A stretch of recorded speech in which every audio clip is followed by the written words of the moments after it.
चलिए आप लोगों के जो कुछ सवाल हैं जो इथिक्स वाले वो पढ़ लेता हूं। टीएच ग्रीन का वाक्य है, राज्य नैतिक जीवन के रास्ते में आने वाली बाधाओं की बाधा है। बड़ा अच्छा वाक्य है। राज्य क्या है? नैतिक जीवन में आने वाली बाधाओं की बाधा है। यदि राज्य कुछ सकारात्मक नहीं करता, राज्य का मुख्य कार्य है उन बाधाओं को दूर करना, उन बाधाओं के लिए बाधा बन जाना जो व्यक्ति के नैतिक जीवन के बीच में आती है। जब हम टॉपिक नंबर 5 पढ़ेंगे, अगर आप लोग ज्यादा इंटरेस्ट लेंगे तो आदर्शवाद को उसमें लेंगे, टीएस ग्रीन को भी लेंगे उस समय।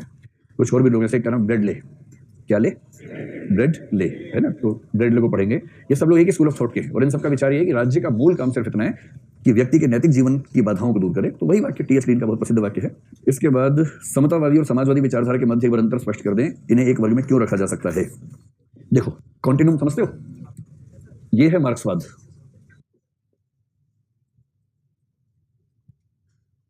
यहां मान लीजिए 100% समानता, 0% स्वतंत्रता, यानी एक ऐसी विचारधारा जो स्वतंत्रता को बहुत कम महत्व दे, व्यक्तिगत स्वाधीनता की बात कर रहा हूं, समानता पर बहुत ज्यादा बल दे और ऐसा करने के लिए हिंसा की वकालत भी करे। तो इस हिसाब से मार्क्सवाद इस बिंदु पर आ जाएगा, 100% समानता की बात करेगा और व्यक्तिगत स्वाधीनता की बात नहीं करेगा। साम्यवाद से पहले, साम्यवाद में तो मिलेगी, उसके पहले बात नहीं करेगा। इस तरह रिवर्स कर लीजिए कि ऐसे लोग जो 100% स्वतंत्रता की बात करते हैं जितनी अधिकतम संभव हो और 0% महत्व देते हैं समानता को, कहते हैं समानता जबरदस्ती की बात है, हर व्यक्ति स्वाधीन है, अपने हिसाब से जिए, रेस लगे, कानूनी दायरे में रेस लगे और जो आगे निकल जाए तो आगे निकल जाए, उसमें क्या दिक्कत है। आप कह सकते हैं कि इधर 100 पे तो नहीं, लेकिन हाँ 95, 94, 96 के आसपास यहाँ दो विचारधारा आएंगी, एक है नेगेटिव लिबरलिज्म और एक है नियो लिबरलिज्म। समझ पा रहे हैं? नेगेटिव लिबरलिज्म का मतलब आरंभिक उदारवाद, उसमें कौन कौन लोग थे? एडम स्मिथ था, है ना, बेंथम था, हर्बर्ट स्पेंसर था, जॉन लॉक था, वो सब लोग इस तरह के हैं। और लिबर्टेरियनिज्म में जैसे मिल्टन फ्राइडमैन का जिक्र हुआ, मिल्टन फ्रीडमैन, एफ.ए. हेयक का हुआ, आइजिया बर्लिन का हुआ और किसका हुआ, रॉबर्ट नॉजिक का हुआ, ये सब लोग इस पॉइंट पे आते हैं। स्पष्ट एकदम। इधर मार्क्सवाद को 100 पे मत रखिए, 95 के आसपास कर लीजिए, क्योंकि कॉन्टिन्यूम का नियम है कि 100 और 0 पे कुछ नहीं होता है, थोड़ा इधर होगा थोड़ा उधर होगा, इसलिए इसको मान लेते हैं 50-50 का लेवल है। इसका मतलब समानता भी चाहिए, स्वाधीनता भी चाहिए, बैलेंस करेंगे दोनों चीजों को। जब मार्क्सवादियों को लगने लगा 1870s में, देखिए 1844 में कार्ल मार्क्स ने एक बहुत महत्वपूर्ण टेक्स्ट लिखा। कार्ल मार्क्स का जो जन्म हुआ 1818 ईस्वी में हुआ, जब वो 26 साल का था, 1844 की बात है, तब उसने कुछ महत्वपूर्ण चीजें लिखी और 26 की उम्र से पहले जो लिख चुका था उसको बोलते हैं अर्ली मार्क्स, जो आजकल बड़ा प्रासंगिक है। बहुत जबरदस्त विचार थे उसके 26 की उम्र से पहले, जैसे जो आप लोगों की उम्र है लगभग उस उम्र तक वो लिख चुका था ऐसे विचार जिस पर हजारों लोग पीएचडी कर चुके हैं। बाद में फिर उसने क्रांति, वर्ग संघर्ष को सिद्धांत दिए। 1848 में कुछ क्रांतियां यूरोप में हुई, जिसके बाद यूरोप में लोग लगने लगा कि अब हिंसक क्रांतियां होंगी समानता के पक्ष में, तो लोग घबराने लगे वहां पर।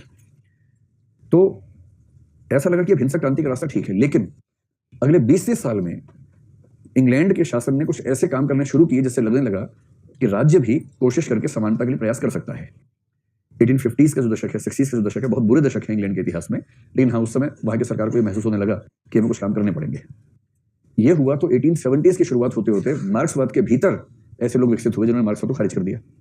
एडवर्ड बर्नस्टीन सबसे प्रसिद्ध व्यक्ति था जिसने सेकेंड इंटरनेशनल में कार्ल मार्क्स के विरुद्ध मोर्चा खोल दिया और यह कहा कि हिंसक क्रांति न आवश्यक है, न उचित है, न संभव है, क्योंकि अब जो नया सोशल फॉर्मेट है उसमें हिंसक क्रांति नहीं हो सकती, उसकी जरूरत भी नहीं है। यहां से बर्नस्टीन की एक पुस्तक है इवोल्यूशनरी सोशलिज्म, विकासवादी समाजवाद, और वहां से यह हुआ कि समाजवाद के दो प्रारूप हैं, एक हिंसक क्रांति वाला, एक है इवोल्यूशनरी सोशलिज्म की धीमी प्रक्रिया से, सामान्य कोशिशों से हम समाजवाद को ला सकते हैं। उसमें हिंसा नहीं चाहिए, वर्ग संघर्ष नहीं चाहिए, हम इलेक्टोरल तरीकों से, इलेक्शन के तरीके से मैनेज कर सकते हैं। जिस चीज की शुरुआत बर्नस्टीन ने की उसको हम कहते हैं समाजवाद, और इसी परंपरा में आगे चलकर नेहरू का समाजवाद भी शामिल हो जाता है। तो जब कहते हैं समाजवाद, इसका मोटा मोटा मतलब है अहिंसक समाजवाद, जिसमें इंग्लैंड की फेबियन सोसाइटी आई, जिस फेबियन सोशलिज्म से नेहरू जी प्रभावित हुए। तो फेबियन सोशलिज्म इसी सोशलिज्म का अगला चरण था, और जो बर्नस्टीन था वो तो जर्मनी में था, लेकिन जर्मनी, इंग्लैंड, फ्रांस, हर जगह इस तरह की अप्रोचेस वहां डेवलप हुई। स्पष्ट हो गई बात? तो समाजवाद कह रहे हिंसा की जरूरत नहीं है, बराबरी लाएंगे, व्यक्ति को स्वाधीनता भी देंगे, किंतु समानता पर बल ज्यादा रखेंगे। इधर व्यक्ति की स्वाधीनता पर बल देने वाले जब चलने लगे तो पूंजीवाद से मजदूरों को बहुत दिक्कत हुई। मैंने बताया था उस दिन, सैलरी इतनी कम, शर्तें इतनी खराब नौकरी की। तो जब क्रांतियां हुई तो इनको समझ में आ गया कि अब चल नहीं पाएगा, तो इनमें जेएस मिल आ गए, लास्की आ गए, हॉब हाउस आ गए, बार्कर आ गए, इन सब लोगों ने मिलकर एक ऐसा उदारवाद बनाया जिसको हम कह देते हैं सकारात्मक उदारवाद। और आगे चल के, अभी तो सकारात्मक उदारवाद कह लीजिए, और जब आगे चल के आ गए जॉन रॉल्स और मैकफरसन, तो ये धारा लगभग यहाँ तक पहुंच गई, इसको आप कह लीजिए समतावाद। अभी जो 50% की रेंज है ना, ये मैंने जानबूझ के बना दी है। समाजवाद हमेशा समानता को केंद्र में रखेगा, उदारवाद हमेशा स्वतंत्रता को केंद्र में रखेगा। तो उदारवाद के वो लोग जो 50% से ऊपर स्वतंत्रता को मानते हैं किंतु लगभग उतना ही महत्व समानता को देने लग गए, वो क्या हो गए? समतावादी हो गए। बस समझ में आ रही है आप लोगों को? ये वाली बात समझ में, आखिरी वाली की बात समझ में आ रही है? कोई जवाब तो दो। ऐसे बुत बन के बैठे हो पत्थर की मूरत की तरह से, ऐसे थोड़ा ना होता है। देखो ये 50 जो है, इसके उधर वो लोग हैं जिनकी राय में स्वतंत्रता का महत्व समानता से ज्यादा है, और इधर वो हैं जिनकी राय में समानता का महत्व स्वतंत्रता से ज्यादा है। जो समानता को स्वतंत्रता से ज्यादा महत्व देगा वो समाजवाद के पक्ष में होगा, और जो स्वतंत्रता को समानता से ज्यादा महत्व देगा वो उदारवादी होगा। ठीक, जिन्होंने स्वतंत्रता को एक तरफा महत्व दिया वो नकारात्मक उदारवादी स्वेच्छातंत्रवादी थे, यानी नियोलिबरलिज्म और नेगेटिव लिबरलिज्म था शुरू में। जब इन सबको चोटें लगी तो जेएस मिल और लास्की ने क्या किया, समानता पर थोड़ा सा फोकस करना शुरू किया, इधर आ गए। तो ये हो गया सकारात्मक उदारवाद। जब सकारात्मक उदारवाद पर भी सवाल उठने लगे तो जॉन रॉल्स और मैकफरसन ने थोड़ा और अच्छा स्टैंड लिया, वो समानता के और नजदीक आ गए, लेकिन वो है उदारवादी ही, ध्यान रखना है। और उदारवादी होने का मतलब है कि स्वतंत्रता पर फोकस समानता से ज्यादा होगा ही होगा। इसका मतलब वही जो हाफ डिवीजन है उस डिवीजन के एकदम नजदीक किंतु लिबर्टी के पक्ष में खड़े हुए हैं। मार्क्सवादी एकदम इधर झुके हुए थे समानता के पक्ष में, स्वाधीनता की बातें नहीं करते थे। धीरे धीरे ऐसे लोग आए जिन्होंने कहा कि नहीं, हम पूरी स्वाधीनता खत्म नहीं कर सकते, करते करते यहाँ, और आप मान लीजिए कि ये लोग भी यहाँ तक पहुंच गए, नेहरू जैसे लोग इधर तक आ गए। अब आपको मुझे ये बताना है, जितनी समानता इस व्यक्ति और इस व्यक्ति के बीच में है, इस और इसकी बात कर रहा हूं, क्या उससे ज्यादा समानता इन दो के बीच में नहीं है? दोनों की विचारधाराएं अलग अलग है, एक उदारवादी है एक समाजवादी है, किंतु उदारवाद में रॉल्स और मैकफरसन और समाजवाद में नेहरू और बर्नस्टीन ज्यादा नजदीक हैं बजाय बर्नस्टीन और मार्क्स के, या रॉल्स और किसके, बर्लिन या हेयक या रॉबर्ट नॉजिक या बेंथम ऐसे लोगों के। बात समझ में आ रही है? हाँ बोलो।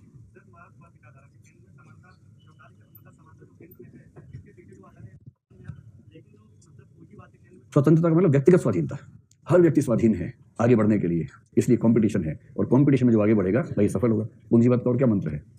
Competition, free market, market economy. Free market, market economy, इन सबके लिए क्या चाहिए? फ्रीडम, संपत्ति का अधिकार। तो संपत्ति के अधिकार की वकालत करते हैं, राज्य की शक्तियां कम होनी चाहिए, लेसेस फेयर होना चाहिए, वो सब वकालत करते हैं।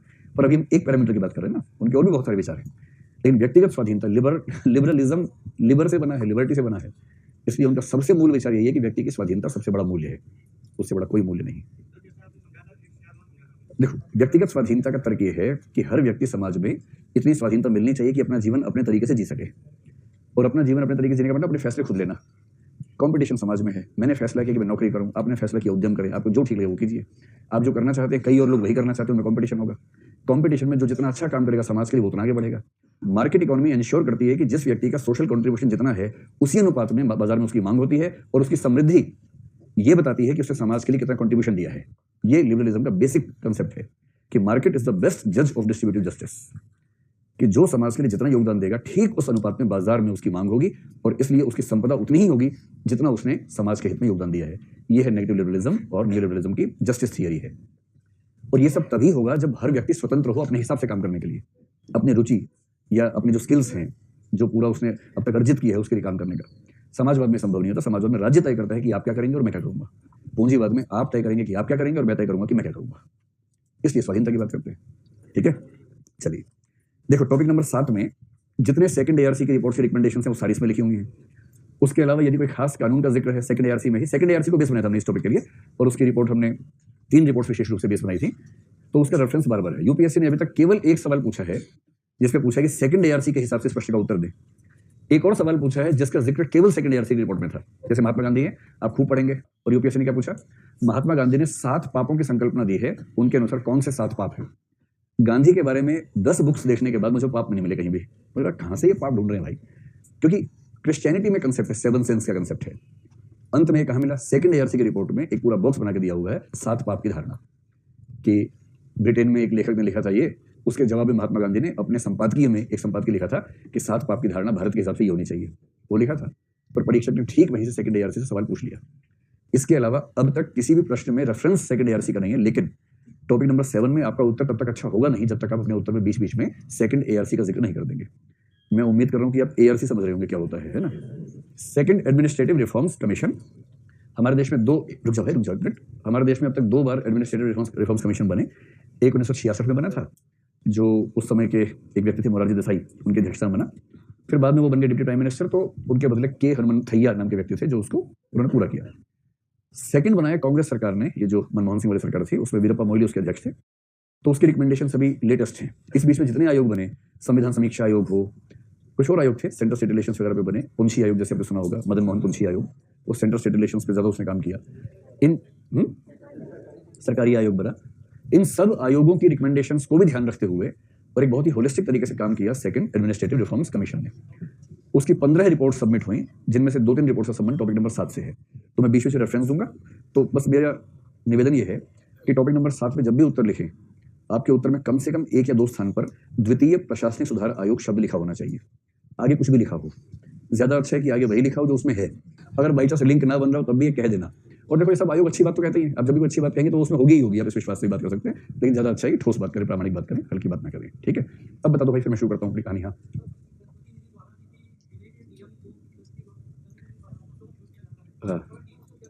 अगर एमएलए या एमपी डीएम को गाली वाली बकता है तो डीएम उसके खिलाफ एफआईआर लॉन्च करवा सकता है, और अगर डीएम सच में डीएम है, रीढ़ की हड्डी सीधी है, तो उसे जेल में ठूस सकता है।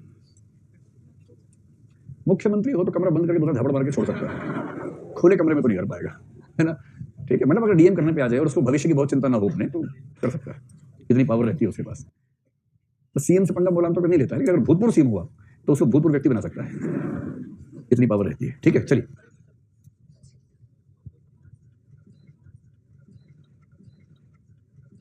टॉपिक नंबर 7 देखिए। जिस भी राज्य की सरकार ने ऐसा किया कि उसने एनपीआर को या एनसीआर को या सीएए के इंप्लीमेंटेशन को रोक दिया, अभी उसने आर्टिकल 131 के तहत सुप्रीम कोर्ट में एक पिटीशन डाली है। आर्टिकल 131 हमारे संविधान का वो आर्टिकल है जिसमें कॉन्स्टिट्यूशनल रिव्यू होता है, जिसमें सेंट्रल स्टेट रिलेशंस का रिव्यू होता है या कॉन्स्टिट्यूशनल मैटर्स आते हैं, बेसिकली सेंट्रल स्टेट वाले आते हैं। अब वो मामले आमतौर पर कौन से होते हैं, जो 7th शेड्यूल को लेकर कंफ्यूजन होता है। 7th शेड्यूल में कोई टॉपिक है, जैसे एक एग्जाम्पल 1960 का ये है गुजरात का, आपको पता है कि कृषि राज्य सूची का विषय है, लैंड राज्य सूची का विषय है। ठीक है, तो गुजरात सरकार ने कहा कि हम ये करेंगे कि भाई किसी व्यक्ति के पास अधिकतम लैंड इतनी ही होनी चाहिए, जो आपने पढ़ा भी होगा लैंड रिफॉर्म्स में बात थी ना, कि लैंड सीलिंग एक्सरसाइज है कि अधिकतम भूमि इतनी हो सकती है। तो लोगों ने क्या किया, कई लोगों ने, जैसे मान लीजिए कि 40 एकड़ की छूट दी सरकार ने एक परिवार को। इन लोगों ने क्या किया, 10 एकड़ जमीन या 20 एकड़ जमीन अपनी गुजरात में रखी, बाकी बेच दी तुरंत। 20 एकड़ यूपी में खरीद ली, 20 एकड़ महाराष्ट्र में खरीद ली, 20 एकड़ उड़ीसा में खरीद ली, सब मिला के 80 एकड़ हो गई। पर क्योंकि लैंड राज्य सूची का विषय है और राज्य की सरकार राज्य के बाहर के मामलों पर इंटरवीन कर ही नहीं सकती, इसलिए जब केसेस बने तो ये कहा गया कि राज्य सरकार अपने अधिकार क्षेत्र से बाहर कैसे जा सकती है। ये मामला 131 में सुप्रीम कोर्ट में जाता है, तो सुप्रीम कोर्ट ने इसकी व्याख्या क्या की कि ठीक है कि लैंड राज्य सूची का विषय है, किंतु लैंड सीलिंग का जो पर्पस है वो इनकम है, इनकम डिस्पैरिटी है, और इनकम डिस्पैरिटीज को कंट्रोल करने के लिए विशेष परिस्थितियों में राज्य सरकार को यह शक्ति दी जा सकती है कि वो बाकी राज्यों में उसके निवासी की कितनी भूमि है उसका भी लेखा जोखा कर सके, और ये संविधान का उल्लंघन नहीं है। तो 131 का बेसिक मतलब इन चीजों से होता है। अब ये जो एक्ट है सिटीजनशिप अमेंडमेंट एक्ट है। सिटीजनशिप हमारे सीधे सीधे संघ सूची का मामला है। संघ सूची के विषय पर वैध प्रक्रिया से सिटीजनशिप अमेंडमेंट एक्ट पास हुआ है, लोकसभा ने पास किया, राज्यसभा ने किया, राष्ट्रपति ने साइन कर दिया। पूरा पास होने के बाद किसी राज्य सरकार की इतनी हिम्मत हो नहीं सकती कि वो ये कहे कि हम इसको नहीं मानेंगे। ये कहना सीधे सीधे ये कहना कि हम संविधान को नहीं मानेंगे। और यदि केंद्र सरकार अपने मूड में आ जाए, अभी ये लोग आ नहीं रहे मूड में अपने, इनको लग रहा है कि पहली तरफ खोल रखे मोर्चे और मोर्चे क्या खोलेंगे इस समय। इन्हें कुछ नहीं करना है, अनुच्छेद 255 का सुंदर सा प्रयोग करना है, सिर्फ एक निर्देश भेज देना है बस, कार्यपालिका वाला, सिर्फ एक निर्देश बस। और निर्देश में लिखना है कि आपको निर्देश दिया जाता है कि आप इस एक्ट का ठीक से पालन सुनिश्चित करवाएं बस। और उसके बाद पालन न हो तो हमारा संविधान कहता है कि केंद्र के निर्देश का पालन न होना पर्याप्त कारण है अनुच्छेद 356 लागू करने का। 356 लागू हो जाएगा, सरकारी खत्म हो जाएगी। तो बेवकूफी है, बचपना है, कर रहे हैं करने दीजिए, कुछ दिन करने दीजिए। केंद्र सरकार पता ही आपको, वो तो नोट करिए किस किसका करना है। 356 टाइम आते ही एक दिन अचानक सुबह उठेंगे, पता लगा 3 राज्यों में राष्ट्रीय शासन लग गया। रात को 3 बजे अचानक परिस्थितियां बन गई ऐसी फिर केरल का सीएम उठा, वो कह रहे कि अरे सुनो, करने नहीं, अब सीएम नहीं, सो बाहर निकलो से। अब थे 3 बजे तक, अब 3 बजे अब सीएम नहीं रहे हमारे राज्य के, ऐसा हो सकता है वहां पर। चलो टॉपिक नंबर 7 में देखो, अब तक हमने जो पढ़ा 2 चीजें पढ़ी। पहला शब्द हमने पढ़ा प्रोबिटी इन गवर्नेंस। आप सिलेबस देखते रहते बीच में? हाँ, सिलेबस मिला के पढ़ने बड़ा अच्छा लगता है, आपको पता लगता है कहाँ तक पहुंच गया मामला। ठीक है, और उसके बाद सेकंड जो वर्ड पढ़ा था वो था कंसेप्ट ऑफ पब्लिक सर्विस, वो हो गया था। इसके बाद एक पूरा सेंटेंस पढ़ लिया, philosophical basis of governance and probity, जो हमने पर्सनल क्लास में पूरा किया था। अब इसके बाद जितना भी हिस्सा है टॉपिक नंबर 7 का, बिखरा बिखरा सा हिस्सा, तो पहले इसको हम थोड़ा सा क्लासीफाई करते हैं कि ये क्या मसला है। बाकी सारे के सारे हिस्से को आप एक टॉपिक के तहत पढ़ सकते हैं, वो ये है कि सुशासन की स्थापना के क्या क्या उपाय हैं। सुशासन की स्थापना के उपाय, कि अगर कोई कहे कि गुड गवर्नेंस कैसे स्थापित करेंगे, तो गुड गवर्नेंस स्थापित करने के बहुत सारे उपाय ये जो बताए हुए हैं वो टॉपिक नंबर 7 के बाकी सब वाक्यों में मेंशन है। अगर आप उन सबको एक साथ एक फ्रेम में लेंगे तो आपके लिए परीक्षा में लिखना आसान होगा। सुशासन की स्थापना का एक तरीका यह है कि आप वर्क कल्चर के स्तर पर काम करें, और वर्क कल्चर के लिए हिंदी में क्या शब्द है? कार्य संस्कृति।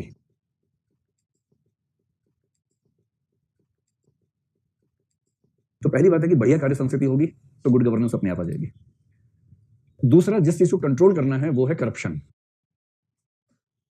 करप्शन को नियंत्रित करना या समाप्त करना। समाप्त तो कोई माइकल लाल कर नहीं पाया आज तक, तो कोई भी कैसे कर लेगा। दुनिया का कोई देश अगर दावा कर देना करप्शन नहीं होता है, आप वहां जाके साबित कर सकते हैं कि होता है। कुछ नहीं करना है, थोड़ा सा लालच देना है, कोई ना कोई फिसल जाएगा, हो गया करप्शन। कोई बड़ी बात थोड़ा ना उसमें। तो ऐसा है, मतलब मैंने तो जिन भी देशों की यात्रा की मैंने पाया कि लोग सारे एक जैसे हैं, चाहे भारत के हो चाहे कहीं के हो, मौका मिलते ही अकेले भी करप्शन कर लेते, कोई खास बात नहीं। बस ये कि वहाँ आसानी से नहीं होता, यहाँ पे लोग ताक में हमेशा रहते हैं, वहाँ थोड़ा सा मुश्किल है, पर हो जाता है। और उसकी एक बड़ी वजह ये मानी जाती है कि ह्यूमन नेचर है, उसे कैसे मैनेज कर लेंगे। तीसरा है proper utilization of public funds. तो सार्वजनिक निधियों का उचित प्रयोग, एक ये भी सेगमेंट आपके उसमें लिखा हुआ है, सार्वजनिक निधियों का समुचित उपयोग, proper utilization of public funds. तो हम इन सबको बारी बारी लेंगे और इन पर थोड़ी थोड़ी बात करके जो प्रश्न आ सकता है वो देख लेंगे। फिर दो शब्द इसमें और आ गए हैं, एक है कोड ऑफ एथिक्स और एक है कोड ऑफ कंडक्ट। आप अच्छे से जानते हैं कि इनको अंग्रेजी में हिंदी में क्या बोलते हैं, क्या बोलेंगे? नैतिक संहिता और आचरण संहिता। और ये दोनों चीजें जिस चीज में आती हैं उसको बोलते हैं इथिकल गाइडेंस। तो आप चाहें तो इन दोनों को लिख के साथ में लिख सकते हैं इथिकल गाइडेंस। अगर आप चाहते हैं कि सुशासन हो तो इथिकल गाइडेंस पर्याप्त रूप से उपलब्ध होनी चाहिए, जिसका मतलब इस टॉपिक में दो चीजें लिखिए, कोड ऑफ एथिक्स और कोड ऑफ कंडक्ट। फिर इस टॉपिक में एक बात और लिखी है कि एक अच्छी सरकार, एक अच्छा शासन वो है जहां इंफॉर्मेशन शेयरिंग प्रॉपर हो, information sharing and transparency. Transparency, ठीक। तो हिंदी में क्या बोल देंगे? सूचना का आदान प्रदान व पारदर्शिता। और जैसे ये लिखा है उसके आसपास दो शब्द लिखे हैं, उनमें से एक शब्द लिखा हुआ है आरटीआई। क्या फुल फॉर्म बताओ? Right to information. तो सूचना का अधिकार। तो सूचना का अधिकार, इस पे सवाल तो बहुत फंडामेंटल आते हैं, लेकिन आपके नोट्स में पूरे तथ्य भी दे दिए हैं कि क्या है, क्या क्या इसके क्लॉजेज हैं, क्या समस्याएं हैं, सब है उसमें। और दूसरा दिया है सिटीजन चार्टर। सिटीजन चार्टर के लिए हिंदी में क्या शब्द हो सकता है? नागरिक घोषणा पत्र।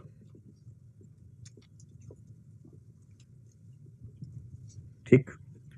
और अंतिम टॉपिक जो उससे बनता है, सातवें टॉपिक का हिस्सा, उसको बोलते हैं क्वालिटी ऑफ सर्विस डिलीवरी।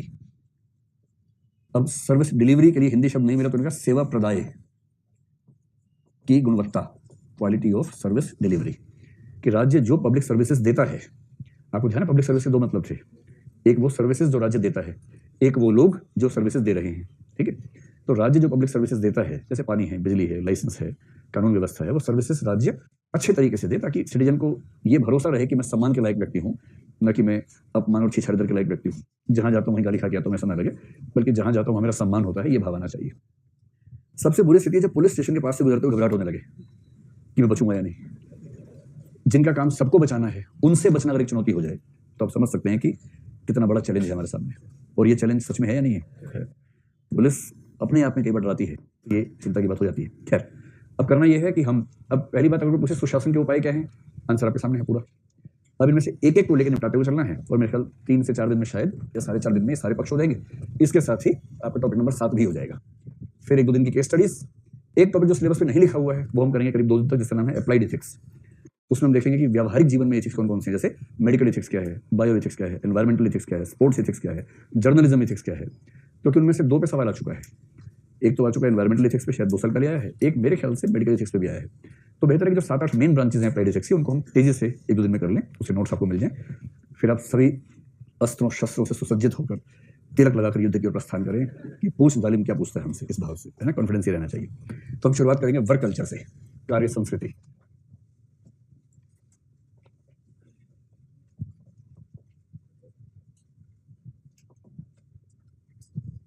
कार्य संस्कृति, तो सबसे पहली बात तो कार्य संस्कृति के बहुत सारे नाम हैं, तो इसके विविध नाम क्या क्या हैं।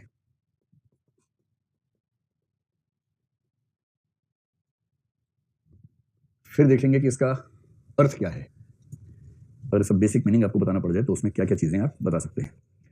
फिर देखेंगे कि अच्छी कार्य संस्कृति कैसी होती है, what is a good work culture. फिर यह कि भारतीय सरकार में जो कार्य संस्कृति है वो अच्छी है या बुरी है। अगर वो अच्छी होती तो टॉपिक पाठ्यक्रम में होता। टॉपिक पाठ्यक्रम में होने का मतलब ही कि हमारी सरकारी कार्य संस्कृति, हमारी सारी सरकारी कार्य संस्कृति कितनी गंदी, यानी कैसी है, स्वस्थ है या अस्वस्थ है। और इसका उत्तर पहले ही पता है कि स्वस्थ नहीं है। तो फिर सवाल है कि इसे ठीक कैसे करें। मतलब मन में भाव आना चाहिए कि यार इतने समझदार लोग कर नहीं पाए, मैं कैसे करूंगा। लेकिन ऐसा भाव आप लेके चल नहीं सकते। आपको इस भाव से हाँ, now you have approach the right person, अब आपने पहली बार सही व्यक्ति से बात की। इस भाव से ऐसा ज्ञान देना उनको कि एकदम लोटपोट हो जाए जमीन में। चलिए ठीक है, इतना और डाला तो लाइफ जीगा लाला, यानी कि कार्य संस्कृति स्पष्ट हो जाएगी। सबसे पहले इसका नाम क्या क्या है देखिए। इसका एक नाम है ऑर्गेनाइजेशनल कल्चर। तो अगर प्रश्न इस पर आ जाए तो आंदोलन मत शुरू कर देना कि पाठ्यक्रम से बाहर पूछा है। ऑर्गेनाइजेशनल कल्चर, संगठनात्मक संस्कृति भी इसी का नाम है। ठीक, अगर प्राइवेट सेक्टर में है तो इसको बोलते हैं कंपनी कल्चर। आप जिस कंपनी में काम करते हैं उस कंपनी की कल्चर कैसी है, अगर ये कहना हो तो कंपनी कल्चर। और यदि आप सरकार में काम करते हैं तो इसी को बोल देते हैं एडमिनिस्ट्रेटिव कल्चर। और इस पर प्रश्न आया भी है, शायद आईएएस में या आरएएस में आया है, एडमिनिस्ट्रेटिव कल्चर के नाम से। हिंदी में क्या बोलेंगे, प्रशासनिक संस्कृति। तो ये तीन हो गए, कंपनी कल्चर, एडमिनिस्ट्रेटिव और ऑर्गेनाइजेशनल। और जब प्राइवेट सेक्टर में जाते हैं तो आपने एक शब्द सुना, कॉर्पोरेट कल्चर। अच्छा ये बताओ, कॉर्पोरेट कल्चर शब्द का प्रयोग हम केवल कॉर्पोरेट के बारे में करते हैं, कहीं और भी कर सकते हैं? अच्छा छोड़ो, ये बताओ कि जब आप कहते हैं कॉर्पोरेट कल्चर तो आप केवल सूचना दे रहे होते हैं या आप मूल्यांकन कर रहे होते हैं? देखो, जैसे आपने कहा ऑर्गेनाइजेशनल कल्चर, ये मूल्यांकन वाली भाषा है या सूचना वाली भाषा है? अरे पहले इन दोनों में अंतर तो बताओ। आपकी तरफ से बोल रहा हूं मैं खुद को। सूचना का मतलब है कुछ ऐसा कहना जिससे ये ना पता लगे अच्छा है कि बुरा है, बस ये पता लगे क्या है।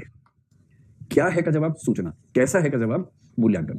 ठीक, मैं कहना चाह रहा हूं कि जब आप शब्द सुने इनमें से कोई, तो ये सारे के सारे केवल ये बता रहे हैं कि ये वर्क कल्चर के समानार्थक शब्द हैं। प्राइवेट सेक्टर में कहेंगे तो आप कहेंगे इस कंपनी की कंपनी कल्चर कैसी है, सरकार की एडमिनिस्ट्रेटिव कल्चर कैसी है, या एक सामान्य शब्द दोनों पर लागू हो जाएगा कि इस ऑर्गेनाइजेशन की ऑर्गेनाइजेशनल कल्चर कैसी है, वर्क कल्चर कैसी है, सब एक बात है। लेकिन जब आप कहते हैं कि इस कंपनी में प्रॉपर कॉर्पोरेट कल्चर है, तो कॉर्पोरेट कल्चर एक मूल्यांकन वाला शब्द भी है जिसमें निहित है कि ऐसी ऐसी कल्चर होती होगी। और एक शब्द जो हम एग्जाम में लिखेंगे नहीं, आप देखेंगे भारतीय इकोनॉमिक सेंस में एक शब्द चलता है, लालाजी वाली संस्कृति है। इस कंपनी का काम करने का तरीका लालाजी टाइप का है या बनिए की दुकान टाइप का काम है। हम ये शब्द लिखेंगे नहीं क्योंकि जाति सूचक शब्द भी है, किसी जाति की आलोचना की बात इसमें आ सकती है और वो परीक्षा को बुरा लग सकता है, ना भी लगे तो ही इस्तेमाल नहीं करेंगे।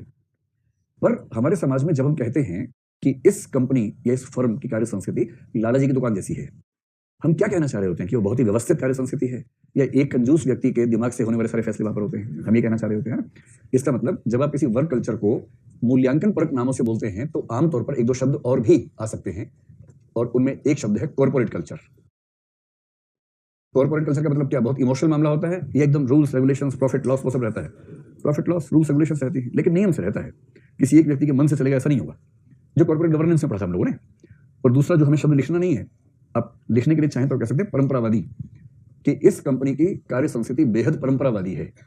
जब परंपरावादी लिखो हल्के से मुस्कुरा के सोचना कि लालाजी की दुकान लिखना नहीं है, लेकिन भाव वही है। ठीक है, तो परंपरावादी कहने का मतलब हुआ कि ये कुछ बहुत ही रिचुअलिस्टिक टाइप का, पुराने टाइप का मामला है जिसमें कुछ नयापन नहीं है, नवाचार नहीं है, और जो सिस्टम ढर्रे पे चला रहा है, ये मूल्यांकन परक शब्द हुए। अब कोई अगर आपसे पूछे कि भाई कार्य संस्कृति का अर्थ क्या होता है, इससे क्या पता लगता है, तो इसमें 2-3 पॉइंट्स में सारी बात को समझने का प्रयास कर लेंगे कि कार्य संस्कृति क्या है। देखिए, जब भी इसका अर्थ बताना हो तो सबसे पहले आप ध्यान रखें कि संस्कृति क्या होती है, संस्कृति क्या करती है। और यदि मैं उन तीनों पॉइंट से पहले एक पॉइंट बताऊं तो इसका सिंपल सा मतलब है, किसी कंपनी के भीतर का जो वातावरण है उसको बोलते हैं कार्य संस्कृति। ये समझने के लिए कह रहा हूं, लिखने के लिए 3 पॉइंट्स हैं हमारे पास, आप समझ लीजिए किसी कंपनी के अंदर कैसा माहौल रहता है, कैसा वातावरण रहता है, सब लोगों का व्यवहार क्या है, संबंध क्या है, उन सबके समुच्चय का नाम है कार्य संस्कृति। तो वातावरण शब्द को समझ नहीं आएगा, जब 3 पॉइंट समझ लेंगे तो आप लिंक कर पाएंगे कि इसका मतलब कैसे बना। नंबर 1 देखिए, हमारी संस्कृति हमें क्या क्या सिखाती है। जो कुछ भी सिखाती है वही चीजें उस कंपनी के अंदर जो सिखाती है उसको बोलते हैं कार्य संस्कृति। ये सबसे पहला तरीका है। जैसे हमारी संस्कृति हमें क्या सिखाती है कि कैसे बात करें, ये सिखाती है। क्या मूल्य होने चाहिए हमारे, क्या मूल्य हो, और साथ में क्या मूल्य ना हो। कैसा आचरण करें दूसरों के साथ, मतलब हमें कैसा आचरण करना चाहिए और कैसा आचरण नहीं करना चाहिए। जैसे हमारी नाराजगी भी मान लीजिए है, विरोध भी है, तो विरोध की अभिव्यक्ति कैसे करें। इस तरह की 50 चीजें सिखाने का काम किसके पास है, हमारी कल्चर के पास है। जो नॉर्म्स होती हैं हमारी, वो सारी नॉर्म्स कौन सिखाता है, कल्चर सिखाती है ना। ठीक वैसे किसी ऑफिस के भीतर ये सारी चीजें वहां की कल्चर, वर्क कल्चर सिखाती है कि ऑफिस के अंदर कैसे बात करनी है, कैसे काम करना है, आचरण क्या होगा, दूसरों से बातचीत कैसे करेंगे। और जब बातचीत की बात होगी या व्यवहार की बात होगी तो व्यवहार आपकी संस्कृति क्या सिखाती है, छोटों के साथ बड़ों के साथ बराबर व्यवहार किया जाता है या अलग अलग होता है। तो हो सकता है कि व्यवहार सीनियर से कैसा होना चाहिए, जो आपके कलीग्स हैं या समकक्ष हैं उनसे कैसा हो, जो सबॉर्डिनेट्स हैं उनसे कैसा हो, और जो क्लाइंट्स हैं या कस्टमर्स हैं उनके साथ कैसा व्यवहार हो। ये सारी चीजें जो चीज सिखाती है किसी कंपनी के अंदर, उसको बोलते हैं वर्क कल्चर। हमें से किसी की भी संस्कृति में ऐसा नहीं होता कि छोटों से और बड़ों से समान व्यवहार किया जाए। छोटा भी मिलेगा तो आप उसे चिकोटी काट देंगे, एक झापड़ मार देंगे बिना बात के, बिना किसी वजह के, चलता है, छोटे के साथ चलता है। बाल शोषण थोड़ा बहुत तो हम लोग कर लेते हैं, हुआ भी होगा हमारे साथ, लेकिन बड़ों को देखते ही हमारी घिघी बन जाती है, उस समय एकदम हाथ पीछे बांध के खड़े रहते हैं। तो वो कल्चर में सिखाया हुआ है ना। ठीक वैसे ऑफिस के सामने से बॉस आ गया अचानक, झट उठ के वैसे खड़े हो गए ऐसे, और इतने में कोई पियन आ गया, कल क्या घूम रहा था, एक कप चाय ला। इतने बॉस निकल गया, बॉस ने पूछा क्या मांग रहे हो? नहीं सर कुछ नहीं सर, सर कुछ चाय, सर चाय। क्योंकि कौन मर जाती है, नानी मर जाती है उस समय, क्योंकि बॉस है और जो चाय पिलाने वाला जूनियर है वो जूनियर है। इसका मतलब पहली बात क्या स्पष्ट हो गई कि जैसे हमारी संस्कृति हमें बताती है बहुत सारी बातें, वैसे ही ऑफिस के भीतर जो हमें सब चीजें बताएं उसको बोलते हैं कार्य संस्कृति। ठीक है, तो ऑफिस के अंदर का माहौल, कैसे बात करनी है, कैसे क्या करना है, सब एक माहौल बना रहता है। दूसरी बात अगर इसी पे कहनी हो तो आप कह सकते हैं, एक शब्द कभी आपने सुना है, इथोस। मेरे ख्याल से ई भी आना चाहिए इसमें, ETHOES। चेक करो भाई, गूगल वाले जो गूगल सम्राट लोग चेक करें कि इथोस के बहुवचन में ई आता कि नहीं आता है। डाउट हो रहा है मुझे, नहीं आता पक्का? चलो हटा दो इसको, इथोस। अब ये बताओ कि इसका मतलब क्या होता है इथोस का, किसी कल्चर के इथोस क्या है। इथोस का बेसिक मतलब होता है, कुछ लोग कहते हैं कि दो पक्ष कल्चर में होते हैं, कि इथोस एक इडोस या इडॉन से बोलते हैं कुछ लोग। जो आपका आंतरिक और मूल्यात्मक पक्ष है उसको बोलते हैं इथोस, और जो बाहरी पक्ष है जीवन का उसको बोलते हैं इडोस या इडॉन से एक शब्द चलता है कहीं। तो इथोस का बेसिक मतलब हुआ, अगर कंपनी की बात करें, जैसे देश की बात करें, तो हमारे देश का इथोस क्या है, तो कंपोजिट कल्चर हमारे देश का इथोस है, नेचर है, स्वभाव है।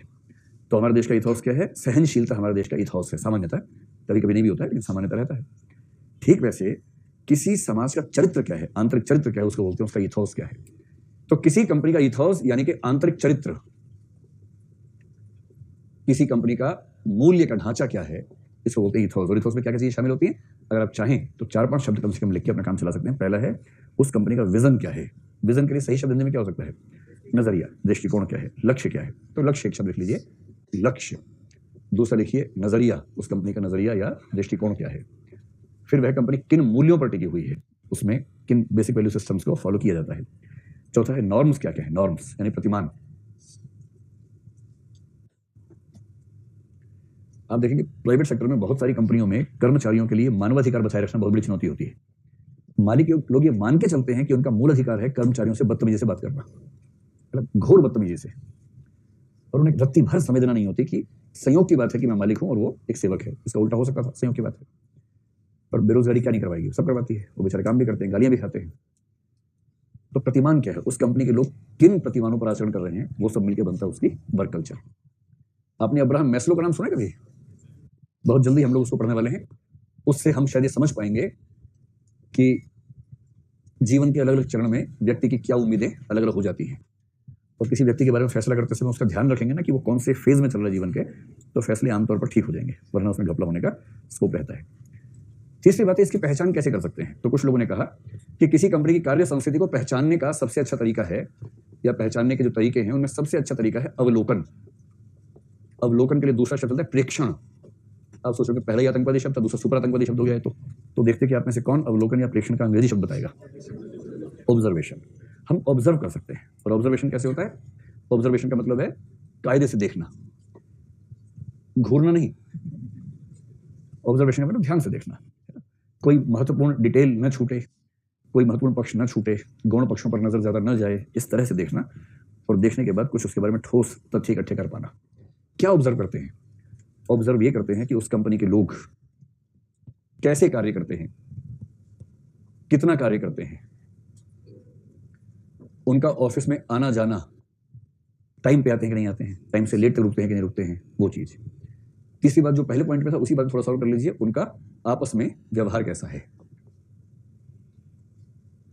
मुख्य बात है कार्य को लेकर उनका नजरिया क्या है, कि जब कोई नया काम मिलता है तो वो काम करना चाहते हैं या काम से दूर भागना चाहते हैं। एक तो ये, एक और चीज होती है, अगर आप ऑब्जर्व करना चाहें ठीक से, तो ये भी ऑब्जर्व कीजिए कि उस कंपनी के स्टाफ में कितनी डाइवर्सिटी है, तो वैविध्य कितना है, विविधता, और विविधता विभिन्न स्तरों पर कितनी कितनी है। विविधता किस किस चीज में हो सकती है? एक तो हो सकती है लिंग के स्तर पर कि पुरुष कितने महिलाएं कितनी, ठीक। और क्या हो सकता है? भाषा के स्तर पर, स्थान के स्तर पर हो सकता है, धर्म के स्तर पर हो सकता है, और भारत की बात है तो जाति के स्तर पर हो सकता है। ये बहुत रोचक स्थिति है, आप इसमें गौर कीजिए। क्या जी? कौन सा? कुशलता। हाँ, कह सकते हैं, जो ऊपर वाला पक्ष है ना, कि वो कार्य कितनी कुशलता से करते हैं, कैसे करते हैं, कितना करते हैं, कितनी कुशलता से करते हैं, नवाचार कितना है, ये भी बिंदु हो सकता है। ऐसे सारे बिंदुओं को आप इसमें शामिल कर लें। डाइवर्सिटी बहुत रोचक तथ्य है। आजकल भारत में एक शब्द चलता है ब्राह्मणवाद, ब्राह्मणिज्म, जिसके विरोध में अम्बेडकरवादी सबसे ज्यादा सक्रिय रूप से काम करते हैं। ध्यान रखना है, पुरुषवादी होने के लिए पुरुष होना अनिवार्य नहीं है, ठीक वैसे स्त्रीवादी होने के लिए स्त्री होना अनिवार्य नहीं होना चाहिए, हालांकि कुछ फेमिनिस्ट मानते हैं कि स्त्री होना अनिवार्य है। ठीक वैसे ब्राह्मणवादी होने के लिए ब्राह्मण होना आवश्यक बिल्कुल नहीं है। आप ब्राह्मण होके ब्राह्मणवाद के विरोध में हो सकते हैं, और आप बिना ब्राह्मण हुए ब्राह्मणवादी हो सकते हैं। ब्राह्मणवाद का सिंपल सा मतलब है उस व्यवस्था को सपोर्ट करना जो व्यवस्था वर्ण के सिस्टम को फॉलो करती है, ब्राह्मणों को सबसे बेहतर मानती है और बाकी जातियों को, वर्णों को उनकी तुलना में निकृष्ट मानती है। अगर आप जानबूझ के या अचेतन रूप से, अनायास रूप से उस सिस्टम के समर्थक हैं तो आप ब्राह्मणवादी हैं। यह अम्बेडकरवादियों का एक सामान्य स्टैंड है। इस स्टैंड पर जब आप कसेंगे तो आप पाएंगे कि चीजें बड़ी मुश्किल हो जाती है। जैसे भारत में मार्क्सवादी पार्टी सारे वंचितों के वंचन को दूर करने का ठेका, अकेला ठेका उसके पास रहा है लंबे समय तक। वो कहती है कि सारा ठेका मेरा है, मैं छोटे ठेके नहीं बांटूंगा किसी को, सारा ठेका मैं ही रखूंगा अपने पास। और जब से अम्बेडकरवादी उठे, उन्होंने कहा कि ना, ब्राह्मणवाद को बचाने की आखिरी कोशिश मार्क्सवाद है। भारत के समाज की मूल समस्या गरीबी अमीरी नहीं है, भारत के समाज की मूल समस्या निम्न और उच्च जाति की समस्या है। और जब उच्च जातियों के कुछ व्यक्तियों को लग गया कि अब ये जातीय जो सोपान क्रम है, स्ट्रेटिफिकेशन है, स्तरीकरण नहीं चल पाएगा, तो उन्होंने मार्क्सवाद को, ब्राह्मणवाद को जिंदा रखने के आखिरी हथियार के रूप में चुन लिया है। और प्रमाण यह है कि सीपीएम के सारे ऊंचे पदों पर ब्राह्मण बैठे हैं, सब उच्च वर्णों के लोग हैं। एक आदि का अपवाद कोई हो तो होगा कि सब ब्राह्मण या सवर्ण है, अवर्णों की पहुंच वहां भी नहीं है, महिलाओं की पहुंच भी नहीं के बराबर। एक आध महिला छोड़ दें अगर एक आध महिला को छोड़ दें तो सारे पुरुष बैठे हैं, और जो पुरुष बैठे हैं उनमें कोई बसु है, कोई बनर्जी है, कोई चटर्जी है, कोई चट्टोपाध्याय है, ये सारे ब्राह्मण लोग हैं। इस आरोप के सामने मार्क्सवादी तिलमिला जाते हैं पर जवाब नहीं दे पाते कुछ। कैसे जवाब देंगे? मैं फिर कह रहा हूं, ज्यादा संभावना यह है कि ऐसा सोच समझ के नहीं किया गया होगा, और इस बात को मैंने पिछले 3-4 साल में देखा कि चीजें कैसे काम करती हैं। मैं तो व्यक्तिगत स्तर पर कोशिश करता हूं कि हमारे संगठन में डाइवर्सिटी जितनी हो सकती है हो, बिना गुणवत्ता से समझौता किए, क्योंकि निजी क्षेत्र में गुणवत्ता से समझौता करके चल नहीं सकते, सरकारी क्षेत्र में फिर भी चला जा सकता है। अगर आप सोचें कि गुणवत्ता से समझौता किए बिना आप डाइवर्सिटी को इंड्यूस कर दें अपने सिस्टम में, ये इतना मुश्किल है कि जब भी आप वो टेस्ट लेंगे, उस टेस्ट के रिजल्ट में आप पाएंगे कि ब्राह्मणों का या सवर्णों का अनुपात इतना ज्यादा है क्योंकि उनके पीछे कई हजार वर्षों की ट्रेनिंग प्रोसेस चला रहा है, और जो पिछड़ी जातियां हैं उनके पास नहीं है, महिलाओं के पास प्राय नहीं है। ऐसी परवरिश भी तो होनी चाहिए, और कई हजार साल का अंतर कैसे खत्म हो जाएगा। और इसलिए मैं कम से कम हर 6 महीने 1 साल पे सोशल ऑडिट अपने स्तर पर करता हूं, अपनी कंपनी के सारे एम्प्लॉइज को देखता रहता हूं। मैं कितनी भी कोशिश कर लूं, ये संभव नहीं रहता कि हम वैसी डाइवर्सिटी ला सकें जैसी आइडियल है, आ ही नहीं पाती है। वही बात है ना, एक विषम समाज में गुणवत्ता की कसौटी पर खरा उतारते हुए आप समानता कैसे ले आएंगे? बिना कोई विशेष उपाय किए, बिना कोई संरक्षणात्मक नीति लागू किए कैसे ले आएंगे? संभव ही नहीं हो पाता है। पर इसलिए कहते हैं कि एक पॉइंट ये भी है कि उस कंपनी में डाइवर्सिटी कितनी है, क्योंकि डाइवर्सिटी होने का सबसे बड़ा फायदा क्या होता है, इसको आप ऑब्जर्व करके देखिएगा। एक मेरा हाइपोथेसिस है, मुझे पता नहीं आपको ठीक लगेगा या नहीं। आप खुद बताइए कि मान लीजिए एक ऐसा लड़का है जो बचपन से लेकर जवानी तक, पहले वो पढ़ा बाल विद्यालय में जहां बालिकाएं नहीं होती थी, केवल बाल ही बाल थे, ठीक। उसके बाद फिर वो जब कॉलेज गया तो कॉलेज भी ऐसा मिला जो केवल पुरुषों वाला कॉलेज था, लड़के ही लड़के थे। तो उस कॉलेज में 2000 लड़के पढ़ते थे, और वो ऊर्जा का क्या विस्फोट होता है समझ सकते हैं। 2000 लड़के हैं और सब परेशान है वहां पर, और मतलब बेसिकली वो पढ़ाई करने का ही ऐसा कह के जाते हैं, लेकिन आप समझ रहे हैं, मार धाड़, मौका मिला बस में आग लगा दी, ये फूंक दिया, वो फूंक दिया, ये सब ज्यादा रहता है। क्या करें, है ना? आप समझ सकते हैं कि एनर्जी जब चैनलाइज ना हो तो एनर्जी विस्फोटक हो जाती है, विस्फोटक हो जाती है। ये स्थिति उनकी रहती है। और फिर एमएमए किया, वैसे किया, फिर नौकरी में चला गया। वो नौकरी में वही सब हरकतें करता रहेगा क्योंकि उसको बचपन से मनुष्य होने का मौका मिला ही नहीं है। ऐसी कोई लड़की है, बालिका विद्यालय, स्नातकोत्तर बालिका महाविद्यालय, फिर बालिका, कुछ तो विश्वविद्यालय भी बालिका विश्वविद्यालय है। जैसे जयपुर के पास विश्वविद्यालय पता लगा केवल महिलाओं वाला है, कौन सा? नहीं, महारानी कॉलेज नहीं है, हाँ, वनस्थली विद्यापीठ, कोई पूरी यूनिवर्सिटी है, उसमें केवल लड़कियां पढ़ती हैं। ये जो रेजिमेंटेशन है ना कि केवल लड़कियां पढ़ेंगी, केवल लड़के पढ़ेंगे, मैं जो हाइपोथेसिस देना चाह रहा हूं वो ये है कि 2 लड़के हैं, सगे भाई हैं, आइडेंटिकल ट्विंस हैं, ठीक। यानी जेनेटिक डिफरेंस आप ढूंढ पाएंगे उनमें, एकदम सेम मेकअप है जेनेटिक। एक पढ़ा बचपन से लेकर प्रौढ़ होने तक केवल पुरुष पुरुष पुरुष पुरुष पुरुष विश्वविद्यालय तक पढ़ा, स्कूल कॉलेज विश्वविद्यालय, ठीक है। और एक बचपन से ही कोविड में पढ़ा है, नर्सरी क्लास से कोविड में पढ़ा है, और कॉलेज भी यूनिवर्सिटी भी, बाकी सब समान है। कॉलेज के बाकी मूल्य वूल्य सब समान है, लेकिन केवल इतना अंतर है कि एक कोएड में पढ़ा और एक सामान्य में पढ़ा। आपको ये बताना है कि किसी विशेष परिस्थिति में इन दोनों लड़कों के बलात्कारी होने की संभावनाओं में कितना अंतर है। मतलब कुछ लोग मानते हैं कि किसी ना किसी परिस्थिति में पुरुष बलात्कारी हो सकता है, ये अनुमान तो करके चलना पड़ेगा, चाहे वो कितना भी सभ्य व्यक्ति हो, हमारे घर का व्यक्ति हो। आप इस संभावना को शून्य नहीं मान सकते। और जब ऐसे आरोप जैसे नागार्जुन ने कभी आरोप आ गया है, तो मतलब कहाँ तक आप उम्मीद कर सकते हैं। तो इस पर विस्तार बात करेंगे, सिर्फ इतनी बात करेंगे कि उन दोनों के केस में आपकी राय में उनमें से बलात्कारी होने की या मोलेस्टर होने की, छेड़खानी करने वाले व्यक्ति होने की संभावना किसकी ज्यादा है। जो लगातार वो लड़का वहां से बढ़ के निकला है, उसकी संभावना ज्यादा है ना। और इसलिए कहते हैं कि अगर उसको डाइवर्सिटी की दुनिया में रहने का मौका मिला होता तो और कुछ होता ना होता, कम से कम एक बलात्कारी, एक संभावित बलात्कारी समाज में कम हो जाता, सिर्फ इसलिए कि उसे ऐसा माहौल मिला कि उसके बाद उसकी कुंठाओं का स्तर ऐसा हुआ नहीं कि वो ऐसा करे। और ये प्रयोग हमने करके देखा अपने ऑफिस में। जैसे एक ऑफिस था, उसमें 7-8 पुरुष थे, काम करते थे। बीच में कुछ ऐसा वैसा मजाक कर दिया किसी ने, बाकी सब खी करके हंस रहे हैं। अब हमने केवल इतना किया कि उस डिपार्टमेंट में महिला की नियुक्ति कर दी। अब वो एक बड़ा कमरा, 8 पुरुष बैठे हैं, एक महिला की एंट्री, वो बैठने लगी, काम करने लगी। 8 सभ्य सज्जन हो गया अचानक। और मुझे लगा कि 10 दिन बाद कहेंगे कि सर ये क्या माहौल खराब कर दिया आपने। किसी ने नहीं कहा। और 1-2 महीने होते थे, जब क्या हुआ, अब 9 के 9 दोस्त हो गए। अब पूरा ग्रुप बन गया दोस्तों का। अब उनके मजाकों का स्तर चेंज हो गया। और वो केवल कहने के लिए नहीं, उनमें से एक दो ने मुझे बताया कि अब हम जब 8 होते हैं, 7 होते हैं, तब भी वैसे मजाक नहीं करते हम लोग। इसको बोलते हैं सेंसिटाइजेशन, जो अपने आप होने लगता है। केवल इसलिए कि आप एक डाइवर्स ग्रुप में रहते हैं, इसलिए सेंसिटाइजेशन अपने आप होने लगता है। और इसलिए कहा जाता है कि किसी कंपनी के वर्क कल्चर में एक पक्ष ये भी देखना चाहिए कि वहाँ डाइवर्सिटी कितने प्रकार की है। इसका ऑब्जर्वेशन कीजिए, आप समझ जाएंगे कि वो ऑफिस, उस ऑफिस की जो डेप्थ है, उस ऑफिस की जो सांस्कृतिक समझ है किस प्रकार की होगी। चलो अब ये बताइए कि 100 शब्द लिखने की हरत है इस पर पूरी, वर्क कल्चर क्या है, और उससे 3 ये विशेषताएं लिख देंगे तो बात स्पष्ट हो जाएगी। कुछ लोग कहते हैं कि वर्क कल्चर और कल्चर में क्या संबंध है, कि वर्क कल्चर और कल्चर में क्या संबंध है। तो अब आपको बताना है कि हम इसमें क्या संबंध माने।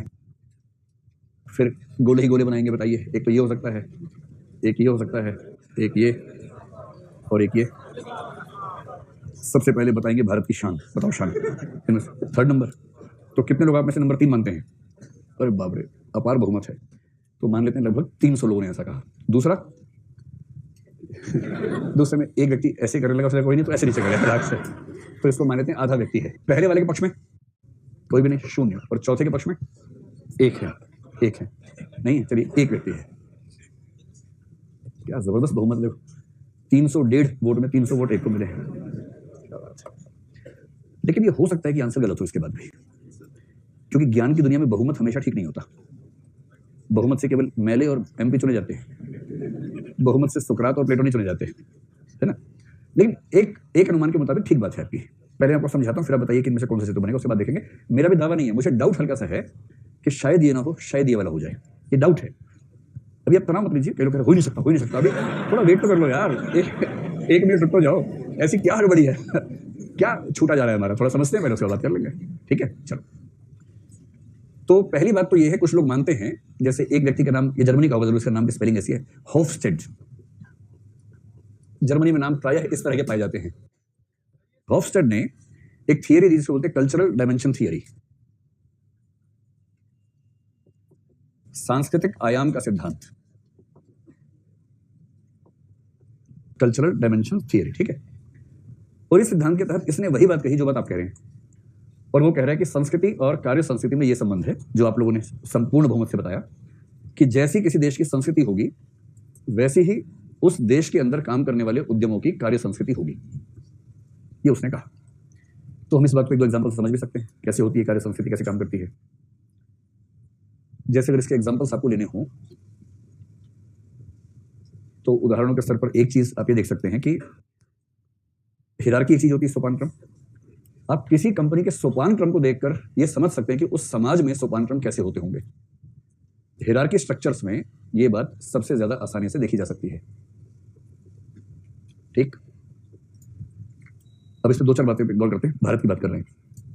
भारत के परिवार में सामान्यतः उम्र ज्यादा हो इसका महत्व है या उम्र कम हो इसका महत्व है। किसकी शक्ति ज्यादा होती है? ज्यादा उम्र वाले की। तो भारत की बात करें तो क्या होगा कि जिसकी उम्र ज्यादा होगी उसके पास पावर ज्यादा होगी परिवार के अंदर। ऐसी भारतीय परिवारों में टोटलिटी में देखें तो पुरुष और महिला में किसके पास शक्तियां ज्यादा हैं? पुरुष के पास है। तो भारत के परिवार की संरचना में शक्ति उसको मिलती है जिसकी उम्र ज्यादा हो, जो पुरुष हो। इसलिए हम बोलते हैं कि पुरुषवादी ढांचा हमारे परिवार के भीतर है, पितृसत्ता जिसको बोलते हैं, पैट्रियार्की दिखाई पड़ती है। और जो छोटे होते हैं उनके लिए जरूरी होता है कि वो बहुत अदब से बात करें बड़ों से या फ्रेंडली तरीके से बात कर सकते हैं। अच्छा, आप में से कितने लोग अपने पेरेंट्स से हाथ मिलाते हैं नॉर्मली, कि जब भी मिलते हैं तो हेलो पापा ऐसे करते हैं? मैं नॉर्मल बात कर रहा हूँ भाई, अपवाद के रूप में तो कर सकते हैं। रुकिए रुकिए, अपवाद के रूप में तो सामान्य बात है कि कोई अपने पेरेंट्स से कभी तो हाथ मिला ही लेगा। आपका रिजल्ट अच्छा, वो पेरेंट्स ने कहा अरे वाह वाह वाह ऐसे कि आप हाथ मिला लिया, वो तो समझ में आ रहा है। लेकिन नॉर्मल जो संबोधन है उसमें आप सुबह उठे, पापा देखिए, आपने कहा हाय पापा ऐसे, और या फिर ऐसे आपने ऐसे किया, पापा ने भी ऐसे किया, ऐसे मौका मारा, और पापा ने कहा हाय डूड, आपने कहा बस I am cool, how are you dude, ऐसे करके आपने कहा।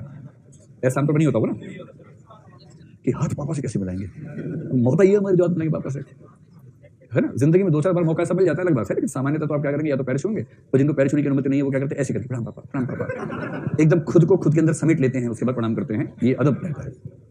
तो ये संबंध कौन सा हुआ, औपचारिकता का हुआ या अनौपचारिकता का हुआ? अरे औपचारिक संबंध है, जिसमें दूरी बढ़ती जाएगी, इसका मतलब वहां संबंध औपचारिकता का है, औपचारिकता का संबंध। और भारतीय परिवार के अंदर डेमोक्रेसी बहुत ज्यादा है या तानाशाही के आसपास का मामला है?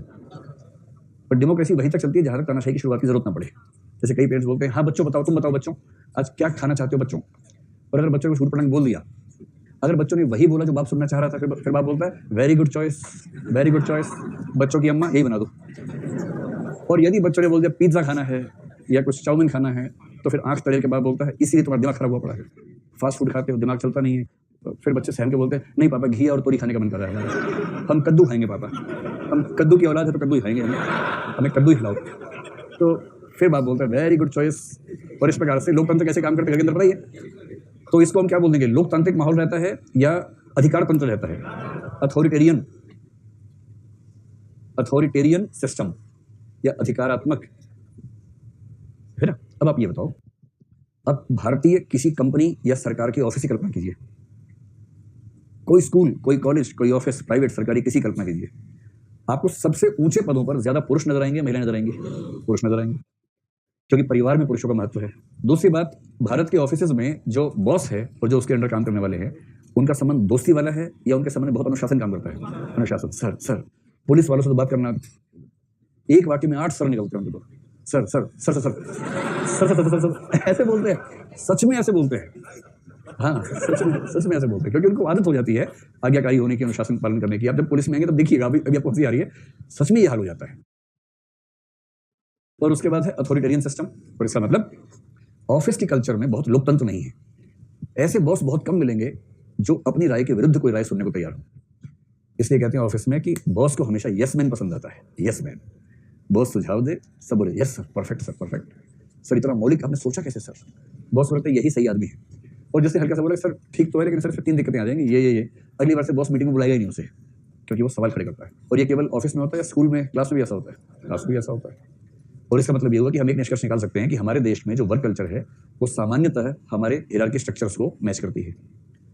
अमेरिका में हिरार्की स्ट्रक्चर्स इस समय ध्वस्त हो चुके हैं, इसलिए अमेरिकी वर्क कल्चर में हिरार्की स्ट्रक्चर भी ध्वस्त हो चुका है। आप अमेरिका में ऐसी कई कंपनियां पाएंगे जहां की बॉस कोई महिला हो, आराम से धूमधाम से, भारत की तुलना में बहुत ज्यादा संख्या पाएंगे। आप वहां पर ऐसी कंपनियां खूब पाएंगे जहां पर बहुत कम उम्र का व्यक्ति ऑफिस का बॉस बन जाए और लोग उसको आराम से एक्सेप्ट कर लें। सबसे बड़ी बात ये औपचारिकता और अथॉरिटेरियन।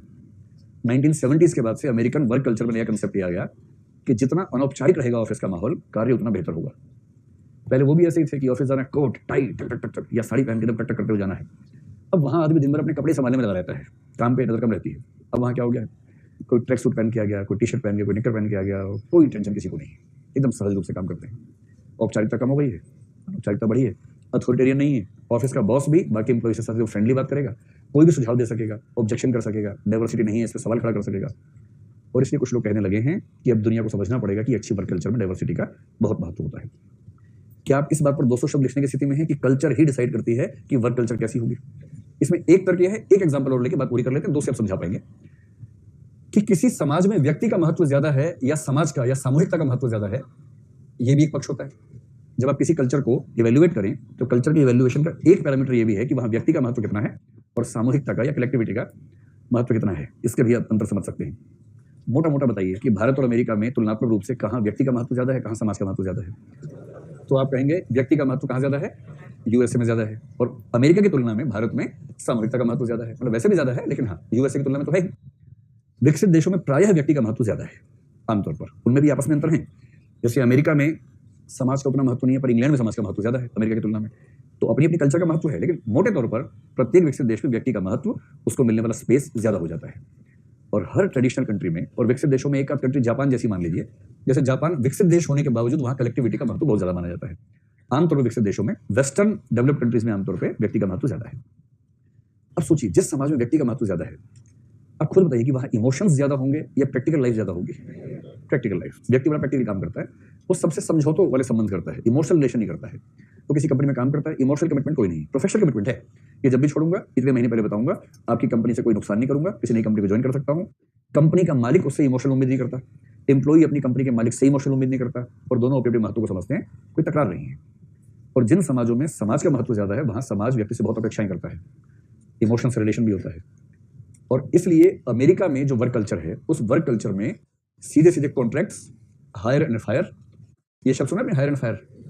जरूरत है तो हायर कर लिया, जिस दिन लगा जरूरत नहीं है फायर कर दिया, और उसमें जरा भी गिल्ट फीलिंग वाली बात नहीं आती कि भाई मुझे जरूरत नहीं है, कल शाम को एहसास हुआ कि अपेक्षा है तो सुबह आया, काम करने से रोक दी, आज से आपकी जॉब खत्म की जाती है, 1 महीने का नोटिस था, इन लीव ऑफ दैट आपको 1 महीने की सैलरी दी जा रही है, ये चेक लीजिए और जाइए। कोई इमोशन नहीं, सीधी सीधी बात एकदम। भारत की स्थिति अलग है, भारत में मामला इमोशनल हो जाता है। और इसका मतलब हुआ कि यहाँ जो वर्क कल्चर होगी उसमें कॉन्ट्रैक्ट वगैरह से ज्यादा मानवीय संवेदनाएं, सामाजिक जिम्मेदारियां, इन सब का भाव ज्यादा आ जाता है। जो सामाजिक जिम्मेदारियां हैं उसका भाव बहुत ज्यादा आता है।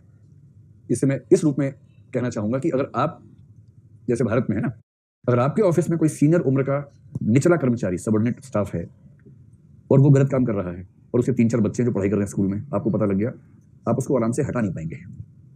और ये आपके चाहने से नहीं हो रहा है, आपकी कल्चर तय कर रही है। और ठीक वहीं एक अमेरिकन कंपनी का मालिक अपनी कंपनी के ऐसे एम्प्लॉय को तुलनात्मक रूप से बहुत आसानी से हटा देगा, क्योंकि उसके डिसीजन मेकिंग प्रोसेस में इमोशंस की उतनी भूमिका नहीं आएगी, क्योंकि उसकी परवरिश इंडिविजुअलिज्म में हुई है।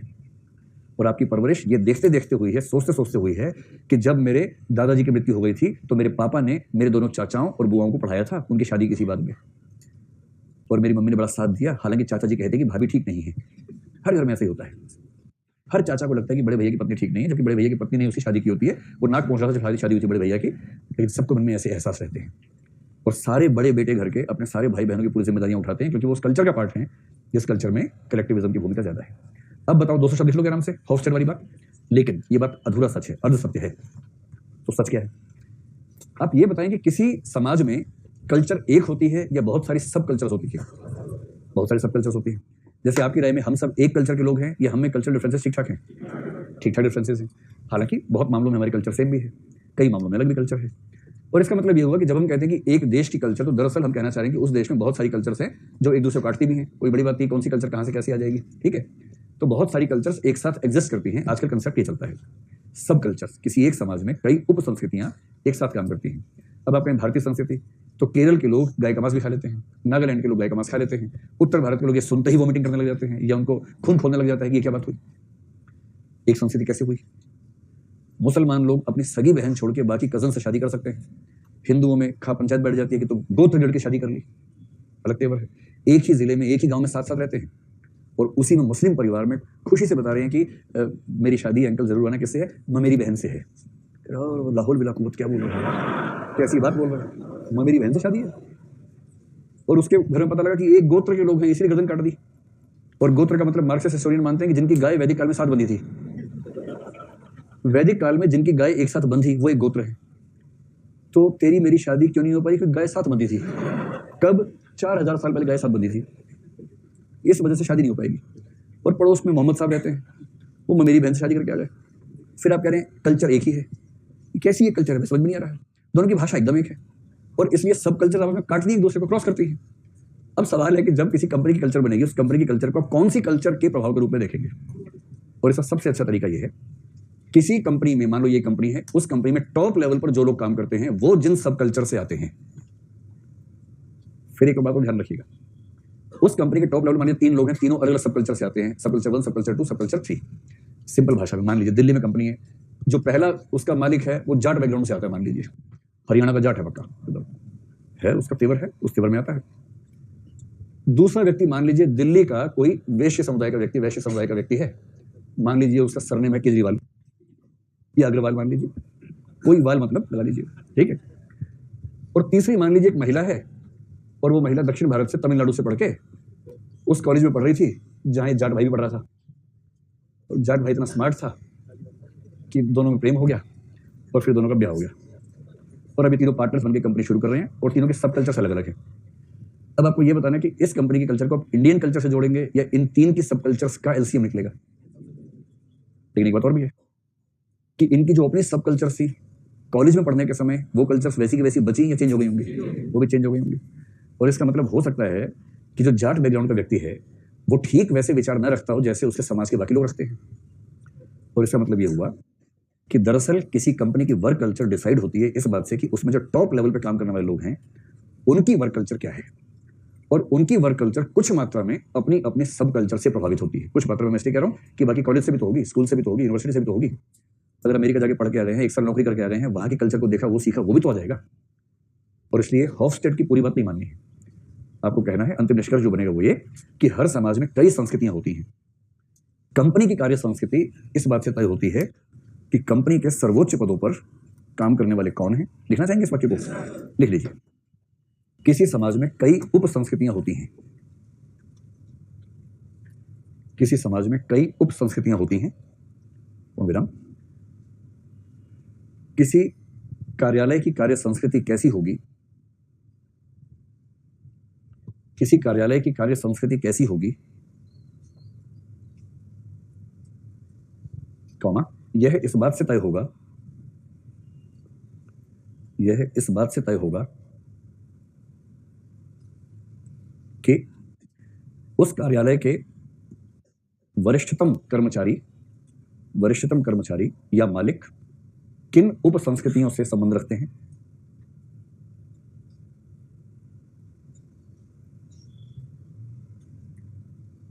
पूर्णविराम। कार्य संस्कृति पूरी तरह इस बात से तय नहीं होगी, कार्य संस्कृति पूरी तरह इस बात से तय नहीं होगी, सेमीकोलन लगाइए, उसमें इस बात का भी महत्व होगा, उसमें इस बात का भी महत्व होगा कि वरिष्ठ लोगों ने अपनी शिक्षा और जीवन अनुभवों में कौन से नए मूल्य अर्जित किए हैं, कौन से नए मूल्य अर्जित किए हैं।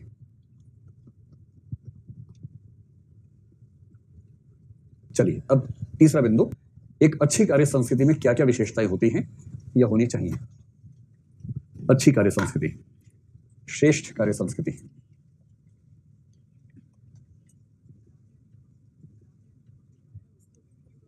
हाँ, क्यों नहीं कर सकते, एकदम कर सकते। तो अच्छी कार्य संस्कृति की 4-5 प्रमुख विशेषताएं, फिर अन्य में कोशिश कर लेंगे।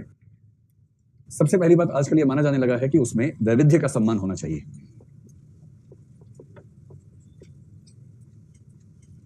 वैविध्य का सम्मान, और वैविध्य का सम्मान इसके दो मतलब हैं। एक मतलब है कर्मचारियों में वैविध्य,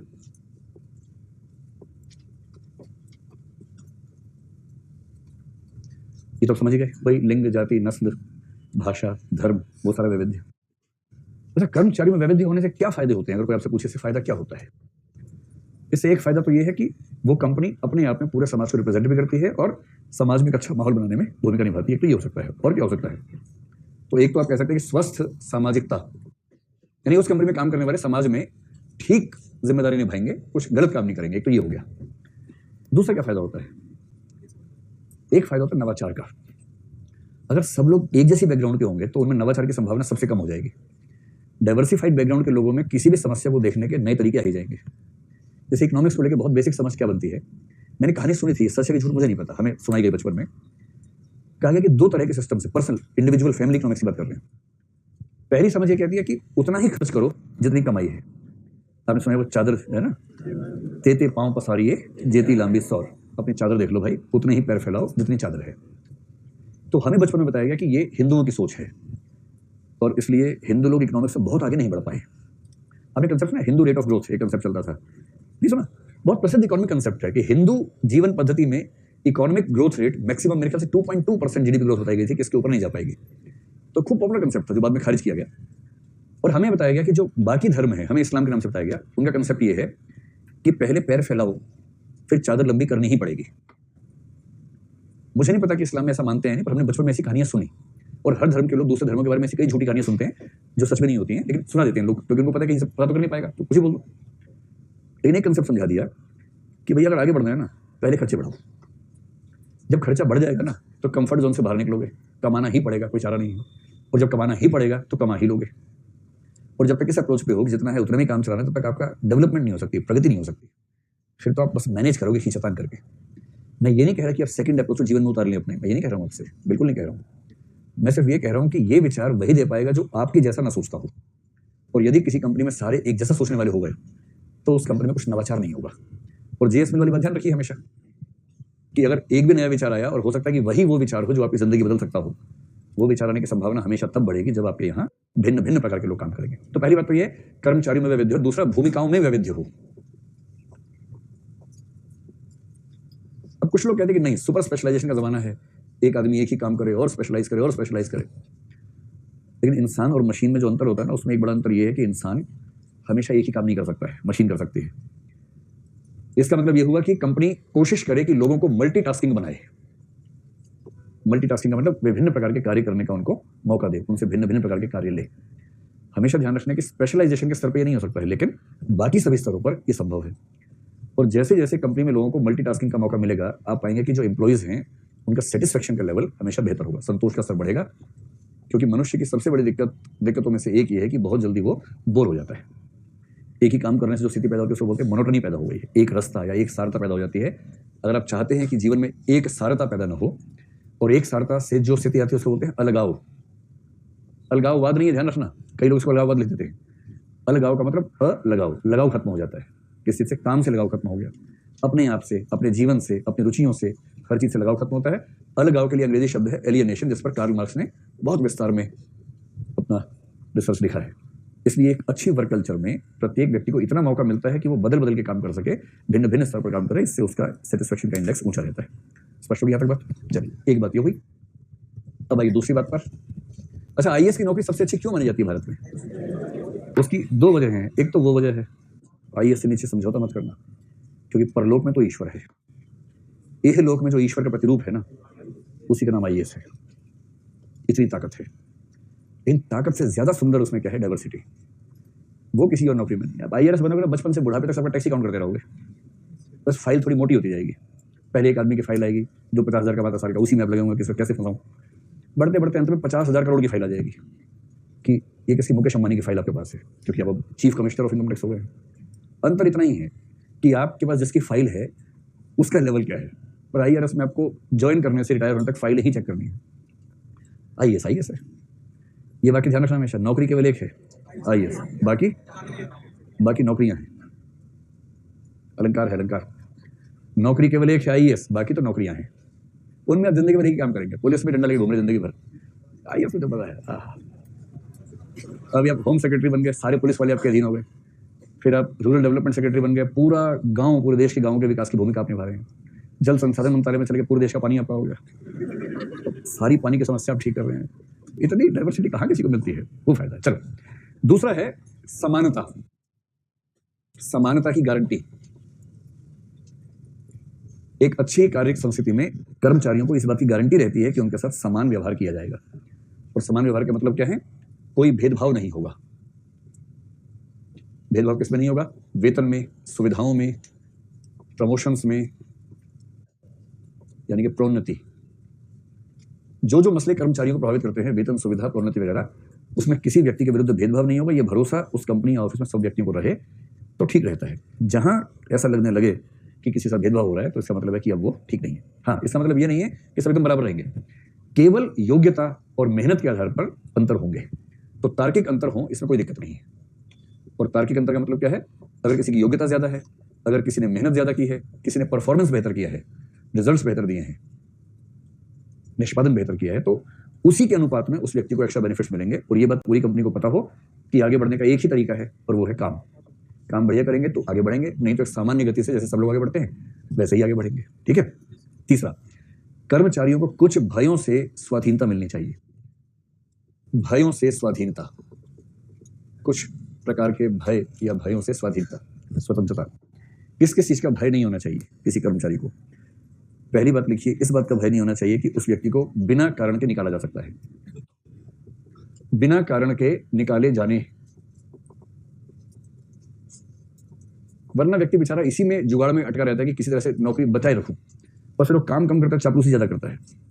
दूसरा, किसी भी प्रकार का गलत मूल्यांकन उसका, मतलब इसको यूं कहेंगे जैसे क्या होता है ना कि अगर किसी एम्प्लॉय ने अपने बॉस को बताया कि आप क्या गलती कर रहे हैं, और ये होते ही उसको भय होगा कि अब मुझे नौकरी से निकाल देंगे या मेरा मूल्यांकन खराब हो जाएगा, ऐसा होगा तो क्या होगा कि जो नीचे वाले कर्मचारी हैं वो जब देखेंगे कुछ गलत हो रहा है, वहां भी कुछ बोलेंगे नहीं। तो अपना मत रखने पर नाराजगी का खतरा,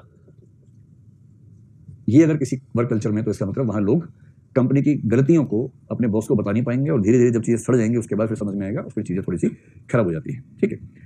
चौथी बात एक अच्छी वर्क कल्चर में है टीम स्पिरिट या समूह भावना, यानी पूरी की पूरी जो वर्क फोर्स है उसके बीच में एक ऐसी फीलिंग होनी चाहिए कि हम सब एक परिवार के सदस्य हैं। और वो फीलिंग कैसे पैदा होती है, उसके लिए कुछ खास तरीके होते हैं।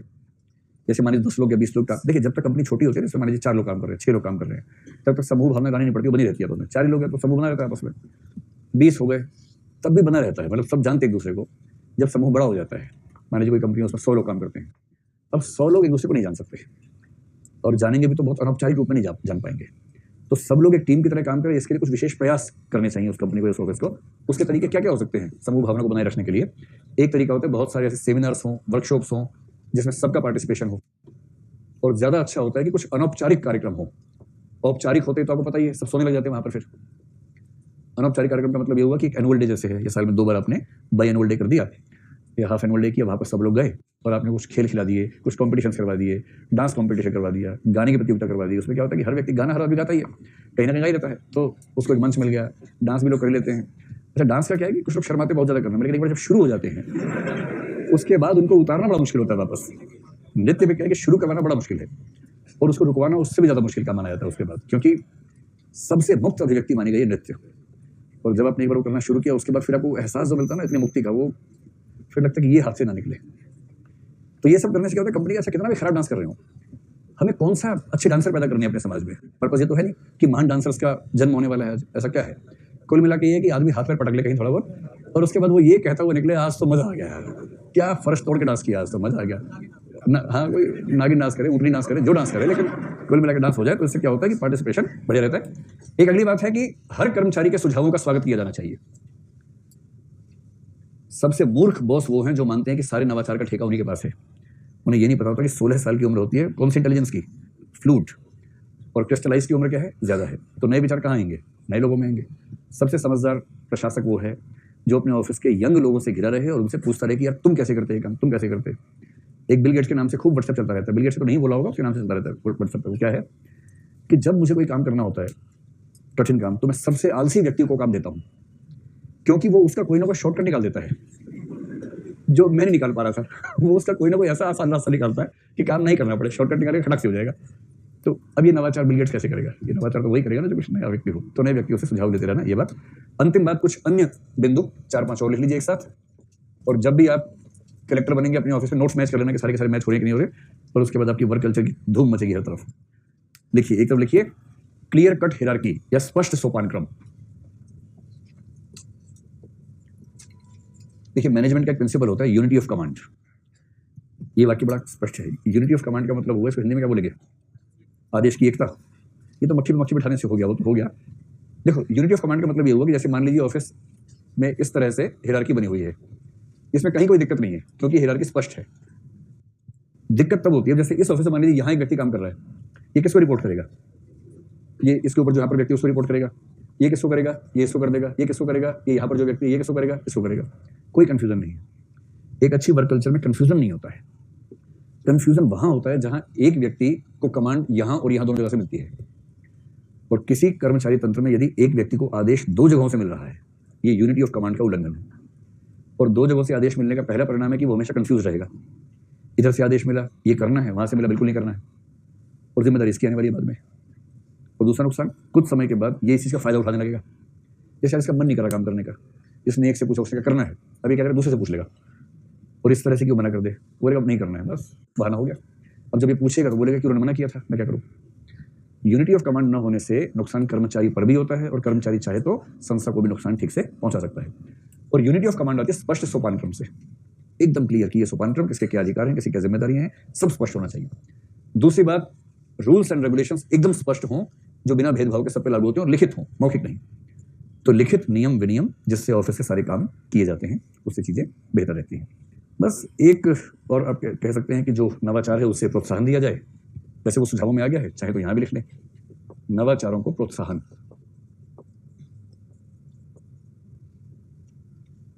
इतने के बाद कोई बोले और बताओ, तो बोलना पहले बॉस बनाओ फिर बताते हैं, और बहुत हो गया, इतने में इतना ही मिलता है, या तो कुछ और करो, हमें कुछ पद दो फिर बात करेंगे, ऐसे बात नहीं करेंगे, बहुत हुआ। ठीक है भाई, तो कोई पूछे कि एक अच्छी वर्क कल्चर की विशेषताएं क्या, धूमधाम से लिखेंगे, बढ़िया। चल इसके बाद बताओ कि भारतीय सरकारी कार्य संस्कृति में क्या समस्याएं हैं।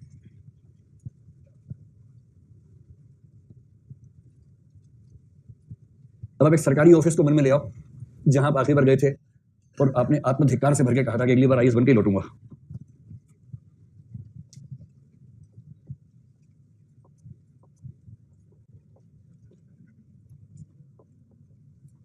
चलिए, भारतीय सरकारी कार्य संस्कृति, आप में से कितने लोग कम से कम एक बार किसी सरकारी ऑफिस से लतियाए जा चुके हैं और बहुत गुस्से में निकले थे वहां से? हाथ खड़ा करो, ठीक से, जहां अपमान झेल के आए थे, अच्छा अपमान हुआ था, बस 25-30 लोग ही हैं, तो उस अपमान का चुन चुन के बदला लेना है।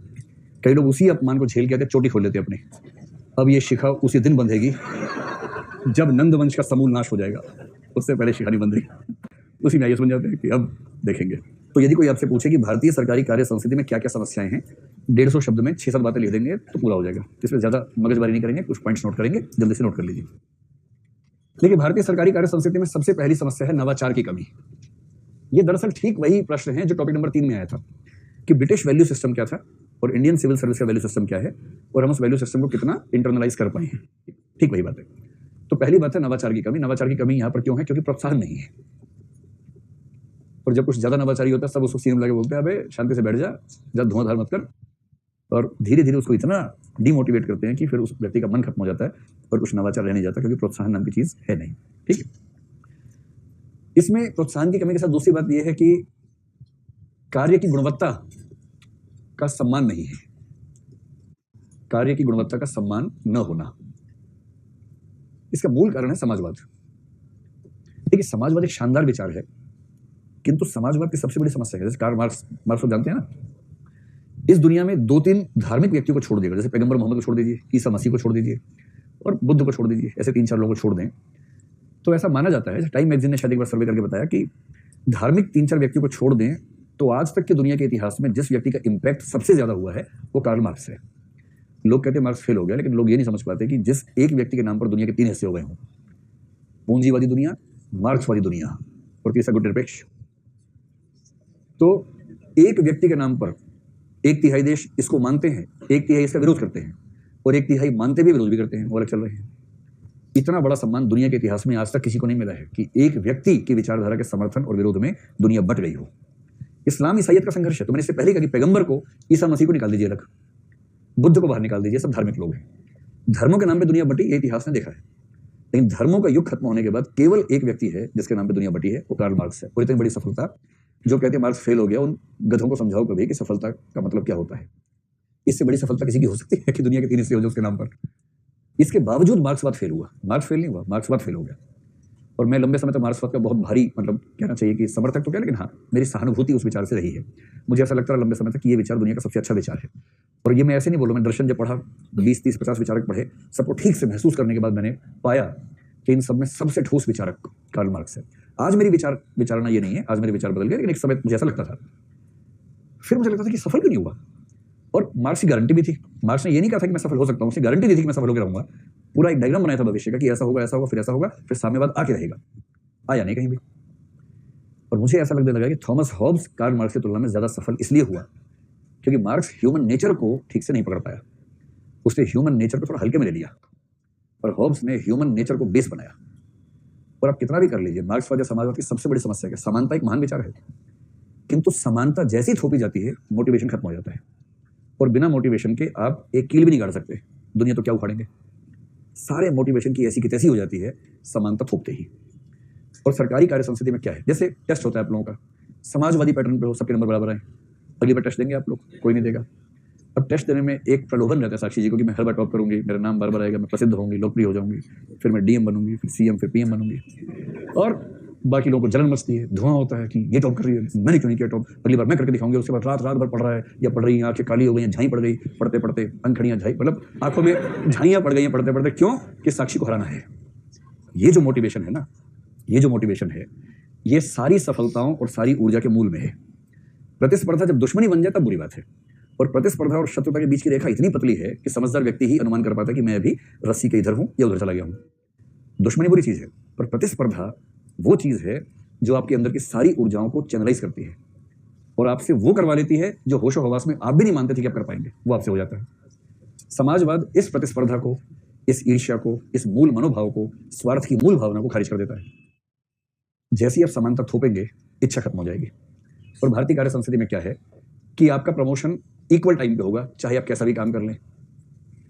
अगर आप एक ही सर्विस में एक ही बैच के लोग हैं तो आपकी सैलरी हमेशा बराबर ही रहेगी, चाहे आप कुछ भी कर लें। और मैंने आपसे पहले भी कहा था कि आप आईएएस बनेंगे, आपके बैच में कई लोग बनेंगे, सब एक दिन ज्वाइन करेंगे, सबकी सैलरी बराबर होगी। कुछ जबरदस्त काम करेंगे, कुछ इतने निकम्मे होंगे, सबकी सैलरी बराबर, सबकी प्रमोशन बराबर, सब कुछ बराबर रहेगा। और कम से कम 14 साल या 17 साल, 18 साल से कुछ समय पहले तक की सर्विस में सब कुछ बराबर ही रहेगा। अब नौकरी के 18 साल तक कोई ये लगातार महसूस करे कि मैं काम करता हूं फिर भी कुछ नहीं होता, और ये लोग काम नहीं करते फिर भी सब कुछ हो रहा है इनका, तो उसे काम करने का मन बचेगा या प्रोत्साहन खत्म हो जाएगा? खत्म हो जाता है, एकदम खत्म हो जाता है। ये जो जबरदस्ती की बराबरी है। अच्छा, इसमें समस्या क्या है ना कि अगर आप कार्य की गुणवत्ता से प्रमोशन फास्ट करना चाहें तो सब्जेक्टिविटी की समस्या आ जाएगी। भाई प्रधानमंत्री तो हर कर्मचारी का मूल्यांकन करेंगे नहीं, कोई ना कोई दूसरा व्यक्ति करेगा, और जो भी करेगा आरोप लगेंगे कि इसने भेदभाव किया है। उन भेदभावों के आरोप से बचने का तरीका क्या है? बराबर करो। बराबर करते क्या मर जाता है? मोटिवेशन मर जाता है। क्या करें? कुछ ऐसा इक्विलिब्रियम ढूंढना पड़ेगा जिसमें मोटिवेशन भी ना मरे, जिसमें सब्जेक्टिविटी के, डिस्क्रिप्शन के आरोप भी ज्यादा ना लगे, कुछ ऐसा। लेकिन हाँ, अभी तो समस्या ये है, इसको मानना पड़ेगा। तीसरी बात है कि हमारी जो कार्य संस्कृति है उसमें अत्यधिक सुरक्षा है। थैंक्स टू मोदी जी, वो सारी सुरक्षा खत्म करने में लगे हुए हैं आजकल कर्मचारियों की। लेकिन मोदी पूर्व युग में, मानव सभ्यता के मोदी पूर्व युग में, देखिए सभ्यता के इतिहास में 2 ही चरण है, मोदी पूर्व, मोदी पश्चात। इतिहास में तो यही होने वाला है। नोस्ट्राडामस ने कहा था, और भी तो छोड़िए, तो ये होने वाला है। पहले क्या था, सरकारी कर्मचारी ना एक आर्टिकल संविधान का याद रखते थे, 311 है, और आर्टिकल प्रस्तावना तक याद नहीं होती उनको, लेकिन आर्टिकल 311 याद रहता है सबको, क्योंकि 311 में लिखा है, जिसका भाव ये है कि बिना पर्याप्त सुनवाई का मौका दिए सरकार किसी भी व्यक्ति को सेवानिवृत्त नहीं कर सकती है। अच्छा, हमारे संविधान में ना एक शब्द आता है प्रसाद का सिद्धांत। एक तो प्रसाद वो है जो मंगलवार को मंदिर में मिलता है, और कई लोग इसके लिए वहीं पाए जाते हैं मंदिर में ही। एक तो होता है वो वाला प्रसाद, एक थे बाबू राजेंद्र प्रसाद, और ये है तीसरा प्रसाद का सिद्धांत, डॉक्ट्रिन ऑफ प्लेजर बोलते हैं। इसका मतलब यह है कि कोई व्यक्ति तब तक काम करेगा जब तक काम करवाने वाले का मन कर रहा है। इसका मतलब ये, सामान्य शब्दों में इसका मतलब ये। अब भारत में संविधान में प्रसाद का सिद्धांत कई जगह लागू होता है। जैसे एक जगह लिखा है कि प्रधानमंत्री और सभी मंत्री राष्ट्रपति के प्रसाद पर्यंत काम करेंगे। अब समझ लिया था मंत्री राष्ट्रपति के प्रसाद पर्यंत है कि राष्ट्रपति मंत्री के प्रसाद पर्यंत है, कुछ समझ नहीं आता संविधान पढ़ के कौन किसके प्रसाद पर्यंत है। दूसरा लिखा हुआ कि राज्यपाल जो है वो राष्ट्रपति के प्रसाद पर्यंत है, और तीसरा लिखा है कि लोक सेवक भी अगर केंद्र में है तो राष्ट्रपति के प्रसाद पर्यंत है, और राज्य में है तो राज्यपाल के प्रसाद पर्यंत है। और प्रसाद पर्यंत का मतलब बड़ा सिंपल सा है कि जब तक वो प्लेजर फील करेगा, मुझे खुशी है कि आप काम कर रहे हैं, फिर शाम को बोले अब मेरी खुशी खत्म हो गई है, इसलिए आपको पद से बर्खास्त किया जाता है क्योंकि मैं खुश नहीं हूं आपसे। इसका मतलब ये होता है बेसिकली, जैसे प्राइवेट सेक्टर में होता है, कोई काम कर रहा है, अचानक मालिक कह रहा है ऐसा कल से बताइए, कह रहे क्यों, बस मन नहीं कर रहा मेरा, हो गया, इतनी सुरक्षा है। अब मंत्री प्रसाद पर्यंत काम करेंगे, इसकी व्याख्या तो ये हुई कि अगर प्रधानमंत्री कह दे कि इस मंत्री को हटाना है तो राष्ट्रपति कहेगा मेरा प्रसाद खत्म हो गया, उसे भगा देंगे, और मंत्री कहीं केस नहीं कर सकता। अगर पीएम या सीएम ने कह दिया कि मेरा इस मंत्री में प्रसाद खत्म हो गया है तो राष्ट्रपति राज्यपाल कहेगा कि यहाँ भी प्रसाद खत्म हो गया, जाओ घर जाओ अपने, और वो मंत्री ना सुप्रीम कोर्ट जा सकता, ना हाई कोर्ट जा सकता, कुछ नहीं कर सकता है। हाँ, प्रधानमंत्री को एक राष्ट्रपति बोले कि मेरा प्रसाद तुमसे ही खत्म हो गया तो कहेगा पहले लोकसभा में देख ले, जब तक बहुमत मेरा है, तो बहुमत है तो प्रसाद है राष्ट्रपति का। राज्यपाल के मामले में सुप्रीम कोर्ट में केस हुआ, आपने शायद उस व्यक्ति का नाम सुना होगा, उसका नाम है बीपी सिंघल। आपने अशोक सिंघल का नाम सुना है? जो राम जन्मभूमि आंदोलन के सबसे प्रमुख व्यक्ति हुए, विश्व हिंदू परिषद के अध्यक्ष थे अशोक सिंघल। अशोक सिंघल के सगे भाई थे बीपी सिंघल, आईपीएस ऑफिसर थे, भारत के सबसे शानदार आईपीएस ऑफिसर में से एक थे, बाद में सेंसर बोर्ड के अध्यक्ष भी रहे। उन्होंने एक केस किया था, और उस केस के फैसले में सुप्रीम कोर्ट ने कहा कि यद्यपि राज्यपाल प्रसाद पर्यंत है, किंतु यदि केंद्र सरकार राज्यपाल को हटाती है तो उसे व्याख्या करनी पड़ेगी कि ऐसी कौन सी परिस्थिति आ गई थी कि हटाना पड़ा, और यदि वो व्याख्या पर्याप्त नहीं हुई तो सुप्रीम कोर्ट राज्यपाल को रीइंस्टेट कर सकता है। और इस बेस पे उसने कुछ राज्यपालों को रीइंस्टेट कर भी दिया। उसके बाद से राज्यपाल बड़े चौड़े में घूमते हैं कि ऐसा प्रसाद नहीं चलेगा कि सुबह प्रसाद खाया शाम को बोले प्रसाद खत्म हो गया, ऐसे प्रसाद क्या होता है। अब थोड़ा सा वो, इसलिए आजकल सरकार क्या करती है, ट्रांसफर करती है। क्योंकि ट्रांसफर का अधिकार तो है ही, हटाने में डर लगता है सुप्रीम कोर्ट बीच में आ जाएगा। अब किसी को हटाने मान लीजिए तो गुजरात में उसको बोलेंगे जाओ तुम अब से नागालैंड की राज्यपाल हो गई, जाओ मैडम जाओ नागालैंड जाओ। अगर नागालैंड चली जाए ना 3 महीने बाद, चलो अब तमिलनाडु जाओ, वहां भी चली गई, तो अब त्रिपुरा जाओ 3 महीने बाद। ऐसे ऐसे घुमाते रहते हैं कि जब तक वो दुखियों को इस्तीफा ना दे दे उसको दौड़ाते रहो। इसमें मनाही नहीं है, हटाने में मनाही है। और तीसरा था लोक सेवकों का। कर्मचारी बोले कि हम सब छोड़ छाड़ के नौकरी में आ रहे हैं और आप फिर प्रसाद, राष्ट्रपति बोले शाम को प्रसाद खत्म हो गया तो हम कहाँ जाएंगे, हमारे बच्चे भूखे रह जाएंगे। तब उसमें एक वाक्य डाला गया संविधान के आर्टिकल 311 में, सेकंड ARC की रिकमेंडेशन है, अनुच्छेद 311 में संशोधन करने की जरूरत है। और वो इसीलिए रिकमेंडेशन है। 311 में लिखा है कि किसी भी लोक सेवक को बिना पर्याप्त सुनवाई का मौका दिए हटाया नहीं जा सकता। सुप्रीम कोर्ट ने इसकी व्याख्या ये की कि जब तक सरकार साबित ना कर दे कि इस व्यक्ति को हटाने के ठोस कारण थे तब तक उसको नहीं हटाया जा सकता। ऐसे ऐसे लोगों को सुप्रीम कोर्ट से राहत मिली इस मामले में। मतलब कैसे सरकारी लोग हुआ करते थे आज से 20 साल पहले, नौकरी कर रहे हैं, पासपोर्ट है, किसी देश का टूरिस्ट वीजा लिया, अपने ऑफिस में बताए बिना भाग्य उस देश में। जबकि नियम क्या है सरकारी, आप अगर अपने शहर से बाहर एक दिन के लिए भी जा रहे हैं तो आपको स्टेशन लीव लेनी पड़ती है कि मैं जिस स्थान पर तैनात हूं उस स्थान को छोड़ने की विशेष छुट्टी होती है, स्टेशन लीव वो लेनी पड़ती है। और ये देश छोड़ के चले जाते थे बिना बताए। वहां गए, किसी जुगाड़ से वीजा बढ़वा लिया अपना, और वहां जुगाड़ करके नौकरी काम करने लग गए, कोई बिजनेस से नौकरी करने लग गए, कमाना शुरू कर दिया, 3, 4, 5 साल में सेटल हो गए। अब लग रहा है कि हम वेल सेटल्ड हैं। और फिर रिजाइन करने का मन हुआ तो कर दिया, वरना वो भी नहीं किया, मस्त रहे। और मान लीजिए 5 साल मेहनत करके सेटल नहीं हो पाए, 6 साल हो गए, 7 साल हो गए, नहीं सेट हो पाए, एक फ्लाइट से वापस आए, मुंह उठा के सरकारी ऑफिस पहुंच गए। लोग कहने कि देखा हुआ लग रहा है यार, यार देखा हुआ नहीं लग रहा, यही काम करता हूं मैं, छुट्टी पे गया था, तबीयत खराब थी, वापस आ गया हूं। और सरकार इन व्यक्तियों को भी नहीं निकाल पाती थी। केस होता था, सुप्रीम कोर्ट बोलता था कि नहीं ऐसे कैसे निकाल दोगे, पर्याप्त कारण नहीं है निकालने का। ये हालत हो गई थी, जब मन हुआ भाग जाओ, जब मन हुआ लौट के आ जाओ, ये हालत थी। अब पिछले 8-10 साल में विशेष रूप से उदारीकरण के बाद से थोड़ा सा टाइट होना शुरू हुआ है। और मोदी जी तो पता ही आपको युग पुरुष हैं, अभी 30-40 IRS को निकाल दिया झटके में, नौकरी के बीच में निकाल दिया है। और वो सर्विस रूल्स का एक प्रावधान निकाल लिया है, जिस प्रावधान के तहत नौकरी के बीच में 2-3 ऐसे टाइम आते हैं जब किसी को परफॉर्मेंस के बेस पे निकाला जा सकता है। वो रूल ढूंढ के लिया कहीं से, उस रूल का हवाला दिया, बोले इस रूल के तहत निकाला जा रहा होगा ऐसे, छीनी ना कोई। अच्छा, अत्यधिक सुरक्षा अगर हो, ये भरोसा हो कि कभी खाने पीने की दिक्कत नहीं आएगी, परिवार चली जाएगा, कोई नौकरी से निकाल नहीं पाएगा, 60 तक नौकरी है ही, हेल्थ बेनिफिट्स हैं ही, तो आदमी काम करना चाहेगा, निकम्मा हो जाएगा। तो अत्यधिक सुरक्षा से पैदा होता है निकम्मापन या नकारापन। निष्क्रियता ज्यादा अच्छा शब्द है, निकम्मापन से लगता है कविता लिख रहे हैं, और निष्क्रियता से लगता है कि उत्तर लिख रहे हैं। ठीक है, तो व्यक्ति निष्क्रिय होता है, बहुत पैसिव, बहुत बेकार टाइप का हो जाता है। ये आप इससे बता सकते हैं।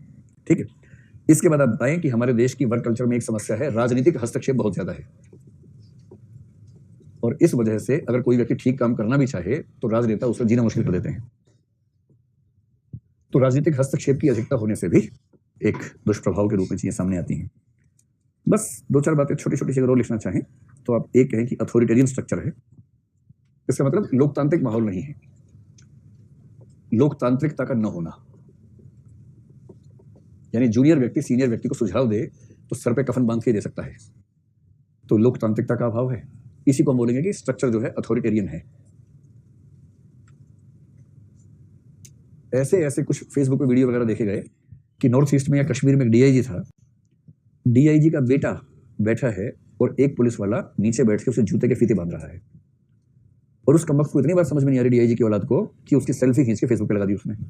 फिर पूरे देश ने लगाई, फिर DIG साहब उनकी डिगिंग हुई, उसके बाद डिग किया गया उनको। ये रॉब है, इसी को आप इलिटिज्म भी कह दें, अभिजात्यवाद।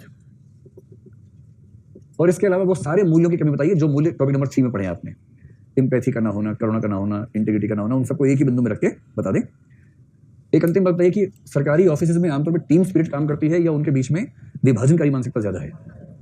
तो विभाजन या विभाजक मानसिकता, आप सरकारी ऑफिस में जाएंगे तो ठीक ठाक जाति के नाम पर, क्षेत्र के नाम पर ठीक ठाक बंटवारा है, और अगर कहीं धर्म का मामला आ गया फिर तो और भी एकदम घेटो बने रहते हैं सरकारी ऑफिस के अंदर कि ये उस जात के लोग हैं, ये इस जात के लोग हैं, ये अलग रहेंगे, वो अलग रहेंगे। और ये बड़ी बुरी स्थिति ब्यूरोक्रेसी। प्रमोशन के एक लेवल के बाद तो चीजें बड़ी खराब हो जाती है। बता दोगे 5-6 समस्याएं 150 शब्दों में, और फिर पूछेंगे ठीक कैसे करेंगे, उसके लिए बोलना मैं हूं ना, मुझे बनाओ तो सही एक बार IAS। देश का इतिहास पुकार रहा है कि मुझे IAS बनाया जाए। और फिर नीचे लिखना, इसलिए मैंने ही कुछ साल पहले कहा था यदा यदा ही धर्मस्य ग्लानिर्भवति भारत। मैंने ही पिछले युग में आके कहा था। चलिए, अब है कि how to change this work culture. आखिरी, इस वर्क कल्चर से जुड़ा आखिरी प्रश्न है, कार्य संस्कृति को कैसे बदलें अगर आपको बदलना ही पड़ जाए। कार्य संस्कृति को कैसे बदलें।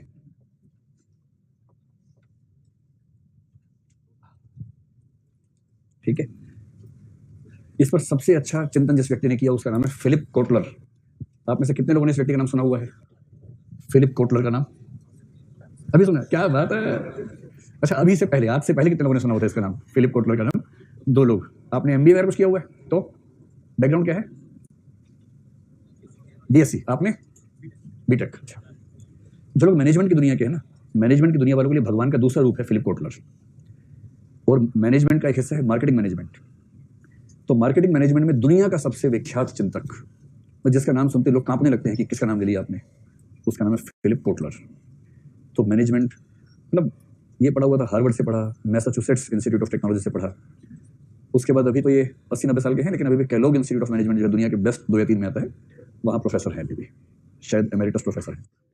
तो मैनेजमेंट के सबसे महान चिंतकों में से एक हैं फिलिप कोटलर। और उसने एक बार ये कहा कि अगर हमें ऑर्गेनाइजेशनल कल्चर चेंज करनी हो तो किन बातों का ध्यान रखना चाहिए।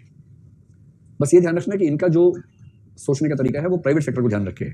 अमेरिकन मैनेजमेंट के लोग सरकारी सेक्टर ध्यान में रख के बात नहीं करते, और भारत का ऑफिस तो दिमाग में नहीं आता उनके दिमाग में वहीं के ऑफिस आते हैं।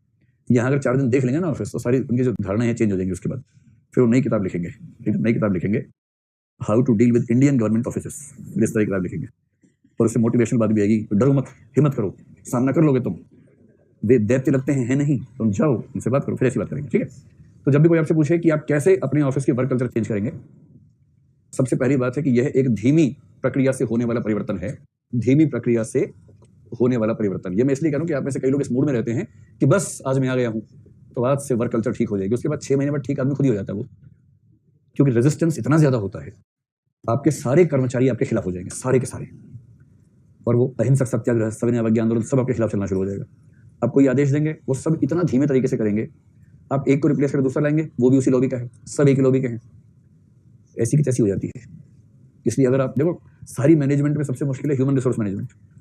और यदि आप ह्यूमन बींग्स के साथ ठीक से बर्ताव करना, उन्हें मैनेज करना सीख गए, जो कौन से टॉपिक में था, इमोशनल इंटेलिजेंस में, दूसरों की मनस्थितियों को समझना और अपने हिसाब से मैनेज करना, अगर ये सीख गए तो उसके बाद सरकार हो या प्राइवेट सेक्टर हो, कोई बड़े से बड़ा काम बड़ा नहीं रहता, सब छोटा हो जाता है। केवल एक स्किल, देखिए अगर आप अपनी किसी स्किल के भरोसे चलना चाह रहे हैं तो छोटी मंजिल पा सकते हैं, कुछ कर लेंगे, ऐसा नहीं छोटा मोटा काम नहीं कर लेंगे। जैसे आप मान लीजिए कुछ बहुत अच्छा बनाते खाना, आपने रेस्टोरेंट शुरू कर दिया, मान लीजिए धूमधाम से चला लेंगे, और वो रेस्टोरेंट आपके गली मोहल्ले शहर का सबसे शानदार रेस्टोरेंट हो जाएगा। आप खुद देखते हैं खाना रोज बनता है, 5-6 लोग रखे हैं, आप ध्यान रखते हैं खाना ठीक से बन रहा है, सफाई है, ये है वो है, हो गया। और आपकी रेंज यहीं तक रहेगी, आप KFC नहीं बन पाएंगे। KFC बनने की शर्त है कि आप हजारों व्यक्तियों को साथ लेके चल सकते हो, है ना। चाचे दा ढाबा तो बन सकता है, KFC नहीं बनेगा भाई, बनेगा ऐसे नहीं बनेगा, उसके लिए वो करना पड़ेगा, वही बता रहा हूँ। कर लेंगे, हाँ, तो तुम तो IAC बनोगे, मैं तो वैसे बात कर रहा हूँ। मतलब आप अपनी स्किल्स के भरोसे एक छोटा काम बड़े तरीके से कर सकते हैं, लेकिन उसकी टोटल लिमिट बहुत बड़ी नहीं होती है। अगर आप चाहते हैं बहुत बड़ा काम करना, उसमें एक ही चीज काम करेगी, ह्यूमन मैनेजमेंट। यदि आप टीम बना सकते हैं, टीम को मैनेज कर सकते हैं, बड़ी टीम के साथ ठीक से कुछ ऐसा सिचुएशन बनाएं कि वो सब काम कर पाएं, तो जो लेवल आएगा जीवन में कभी भी वो अलग होगा। इंडिविजुअली वो लेवल कभी आ ही नहीं सकता।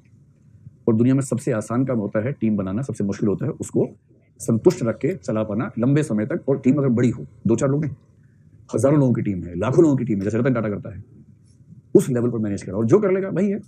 अंत में क्या बचता है भाई, एक ही स्किल है, कोर स्किल एक ही है कि आप कैसे ह्यूमन बींग्स को मैनेज करते हैं। बाकी सब कद्दू टाइप की चीजें हैं, उसमें क्या है, फाइनेंस मैनेजमेंट, मार्केटिंग मैनेजमेंट, सब बच्चों वाली बातें हैं, वो तो कॉमन सेंस से भी हो जाता है। अगर ये चीज किसी के अंदर है तो पहली बात भाई, जल्द 30 मार्क का बनने की कोशिश मत करना। कि कई ऑफिसर क्या करते हैं, जैसे आते हैं उस दिन मीटिंग बुलाते हैं सबके साथ, टाई पहन के कैसे जाते हैं कि देखो भाई ऐसा है, कल तक जो हो रहा था, ध्यान रखना, मेरा जो नाम है ना ठाकुर यजुवेंद्र सिंह चौहान है, कल से ऑफिस का टाइम 9 बजे, मतलब 9 बजे, अगर 9:01 पर कोई टांग तोड़ दूंगा, ध्यान रखना उसकी। मैं आता हूँ 8:30 बजे ऑफिस, 9 बजे नहीं 8:30 पे आता हूँ, ब्रैकेट में, क्योंकि मेरी घर में बनती नहीं है, ब्रैकेट बंद, और क्योंकि मेरी अपने घर में नहीं बन रही है, इससे तुम्हारी भी नहीं बनने दूंगा मैं। ठीक 9 बजे आ जाना, जो टांग तोड़ दूंगा। और इतने नवाचार कर देगा 4 दिन में कि सबको लगेगा कि वह तो मर ही जाए इससे बढ़िया, ऐसा ऑफिसर आने से बढ़िया मर ही जाए हम सब लोग। और फिर ये व्यक्ति 6 महीने में फेल होकर जाता है वहां से। ये हाल होता है। नया मुल्ला 5 बार नमाज पढ़ता है, तो ऐसा व्यक्ति मत बनना कि 25 बार नमाज पढ़ दी एक दिन में। धीरे धीरे पढ़ो, एक एक करके पढ़ो, साथ में लोग पढ़ लें, इतना पढ़ो। तो पहली बात, धीमी प्रक्रिया से परिवर्तन करना। परिवर्तन कैसा करना है? दूसरी शर्त है कि परिवर्तन हमेशा टॉप टू बॉटम होना चाहिए। Top to bottom approach. कई ऑफिसर सबको बोलते हैं कल सुबह 9 बजे आ जाना, मैं 11 बजे आऊंगा। फिर बोलते वाह बेटा कल तो 11 बजे आएगा, हम 9 बजे आ जाए। और फिर लोग मन ही मन में उसी समय विद्रोह करने लगते हैं। सबसे अच्छा तरीका क्या होता है? Top to bottom. सबसे पहले जो कंपनी का मुखिया है, बॉस है, सबसे पहले वो अपने ऊपर रूल अप्लाई करेगा, फिर दूसरों से उम्मीद करेगा कि वो रूल को फॉलो करे। उससे पहले किसी से उम्मीद नहीं करेगा। एक व्यक्ति थे ईश्वर चंद्र विद्यासागर, सुना नाम इनका? उनके जीवन का मैनेजमेंट लेसन बड़ा प्रसिद्ध है, बड़ा प्रसिद्ध है। वो एक स्कूल के प्रिंसिपल थे, बड़े पंक्चुअल आदमी थे। अगर स्कूल 7 बजे का, ठीक 7 बजे उससे पहले आके बैठ जाते थे, अपना काम करते थे, सब टाइम पे आते थे। एक टीचर ऐसा था उस स्कूल में, टाइम पे कभी नहीं आता था, सीनियर टीचर था। अच्छा, प्रिंसिपल भी ऐसा था, बहुत सीनियर टीचर है, तो कैसे उसको बोले, खराब लगता बोलने में, सम्मान का मामला भी होता है, कैसे बोले। अंत उन्होंने एक तरीका निकाला कि 7 बजने से थोड़ी देर पहले स्कूल के गेट पे खड़े हो जाते थे, बस। सब बच्चे आ गए, सब टीचर आ गए, वो भाई साहब आ रहे 7:30 पे, तो कुछ नहीं बोलते थे। उसको देख के ऐसे करके घड़ी देखते थे और हाथ नीचे ऐसे देखते थे, बस कुछ नहीं। वो निकल गया, नमस्ते करके, नमस्ते नमस्ते, जाइए। नेक्स्ट डे फिर वो आया, फिर देखिए घड़ी, नमस्ते नमस्ते, आइए। तो चौथे दिन ठीक हो गया वो। हमें स्कूल में वो अमर चित्र कथा पढ़ाई गई थी, उसमें वो कहानी पढ़ी हमने, उसमें एक शब्द लिखा था, वो शब्द मैंने पहली बार सुना, बाद में तो गीत में आ गया। उस टीचर ने मन में सोचा ये चुप्पी तो बड़ी जानलेवा है। हमें कहा जानलेवा पता नहीं क्या होता है, कलेवा होता है, क्या होता है। बाद में हिंदी फिल्म इंडस्ट्री ने बताया जानलेवा क्या होता है, जो जान ले ले, और क्या होता है क्या होता है जान ले। और वो बेचारा परेशान हो गया कि कुछ बोल भी नहीं रहा, रोज देखता है, घूर के टाइम देखता है, कैसे झेले कोई आदमी इस बिहेवियर को। तो 4 दिन और टाइम पे आने लग गया। तो सबसे पहले टॉप प्रिंसिपल टाइम पे आएगा तब वो घड़ी देख पाएगा ऐसे, वरना पीछे पीछे भगता हुआ ऐसे देखता हुआ आगे आगे सब लोग जा रहे तो कैसे होगा। तो सबसे पहले टॉप लेवल को कहिए कि वो चीजों को ठीक करे। तीसरी बात है कि जो मॉडिफाई करना है, नए नियम, नई नीतियां क्रमिक रूप से स्टाफ के सामने प्रस्तुत करनी चाहिए, और पूरा स्टाफ को बुला के समझाते हुए कि इसको क्यों लाए हैं, है ना, सहभागिता के साथ। स्टाफ को ये लगना चाहिए कि ये हम पे थोपा नहीं गया है, हमसे बातचीत करके हुआ है। अगर आपने हॉथॉर्न एक्सपेरिमेंट्स के बारे में सुना हो तो वो इसके सबसे अच्छे प्रमाण हैं। आपको ध्यान है, मैंने बताया था बल्ब बनाने की फैक्ट्री थी, कैसे लोगों का बिहेवियर चेंज किया गया था, नहीं बताया? आज ही बताते हैं, या पहले सुन लीजिए, उससे आपको तुरंत समझ में सहभागिता क्या चीज होती है। मुझे उस स्टडी का एग्जैक्ट फिगर्स याद नहीं है, तो मैं फिगर्स काल्पनिक लूंगा, लेकिन आप कंसेप्ट समझ जाएंगे उससे, ठीक है? फिगर्स को आप मुझे माफ कर देना। मैनेजमेंट की दुनिया में एक प्रिंसिपल था जिसको बोलते हैं scientific management. Frederick Winslow Taylor, FW Taylor नाम था उस आदमी का। तो टेलर का प्रिंसिपल था साइंटिफिक मैनेजमेंट। इसका मतलब चीजें निश्चित तरीके से हों, और बेसिकली मोशन स्टडीज पे था कि जो काम 2 कदम में हो सकता है उसे 10 कदम नहीं चलना चाहिए, और जो मशीनों से हो सकता है इंसान ना करे। जितना मशीनी प्रोसेस बढ़ सके, जितना टाइम बच सके, उससे प्रोडक्टिविटी बढ़ेगी, ये उसका सिद्धांत था। उसमें ह्यूमन फैक्टर पर ध्यान नहीं था। इसके विरोध में एक स्टडी की जिस व्यक्ति ने की, उसका नाम है Elton Mayo. Elton Mayo management की दुनिया में कुछ कुछ वैसा नाम है जैसा इकोनॉमिक्स की दुनिया में कीन्स का नाम है। इकोनॉमिक्स में एक एडम स्मिथ था जो क्रूर किस्म का चिंतक था, और कीन्स ने कहा कि नहीं, जो कमजोर है उसका ध्यान रखना होगा। ऐसे ही टेलर ने मैनेजमेंट की दुनिया में ऐसे नियम बनाए जिसमें ह्यूमन बीइंग का महत्व नहीं था। एल्टन मेयो ने, हॉथॉर्न एक फैक्ट्री का नाम था अमेरिका में, बल्ब बनाने वाली फैक्ट्री थी, वहां एक स्टडी की, और उसके बेस पर साबित किया कि ना बिजली से कुछ होता है, ना हवा से कुछ होता है, ना पानी से कुछ होता है। अल्टीमेटली जिस चीज से होता है वो ह्यूमन बीइंग्स के इन्वॉल्वमेंट से होता है। तो मैं आपको अनुमान से बता रहा हूं क्या स्टडी की। जैसे मान लीजिए, कल्पना कीजिए कि वहां 7 बल्ब थे एक कमरे में। लाइट की बात कर रहे हैं, कितनी लाइट थी? लाइट थोड़ी सी कम थी। जो टेलर था उसका मानना था कि लाइट पर्याप्त होगी, सुविधाएं पर्याप्त होगी, मैकेनाइज्ड प्रोसेस होगा तो प्रोडक्टिविटी बढ़ेगी। इसने एक प्रयोग किया, उन एम्प्लॉइज को बुलाया जो उस कमरे में काम करते, उनसे कहा कि देखो, ये हम चाह रहे हैं कंडीशंस ठीक रहे, हमें लग रहा है कि लाइट थोड़ी कम है, आप बताएं, अगर आपको ठीक लगे तो अच्छी बात है, कम है तो हम इसको ठीक करेंगे। सबने विचार किया, सबने कहा हाँ थोड़ी कम तो है, थोड़ा बढ़ जाए तो अच्छा रहेगा। तो 7 बल्ब में प्रोडक्टिविटी लगभग 60% के आसपास थी उन लोगों की। एक बल्ब बढ़ा दिया, 8 बल्ब हो गए, प्रोडक्टिविटी बढ़ के 70% के आसपास आ गई। मैं फिर कह रहा हूँ ये फिगर्स काल्पनिक हैं, लेकिन फिगर्स ऐसी ही हैं, इसलिए भी अनुपात वही है फिगर्स का। तो बल्ब बढ़ा, प्रोडक्टिविटी बढ़ गई। फिर इसने फिर से मीटिंग के सबसे पूछा कि यार हमें लग रहा है कि अभी भी लाइट थोड़ी सी कम है, या आपको ठीक लग रही है, जैसा आपको ठीक लगे।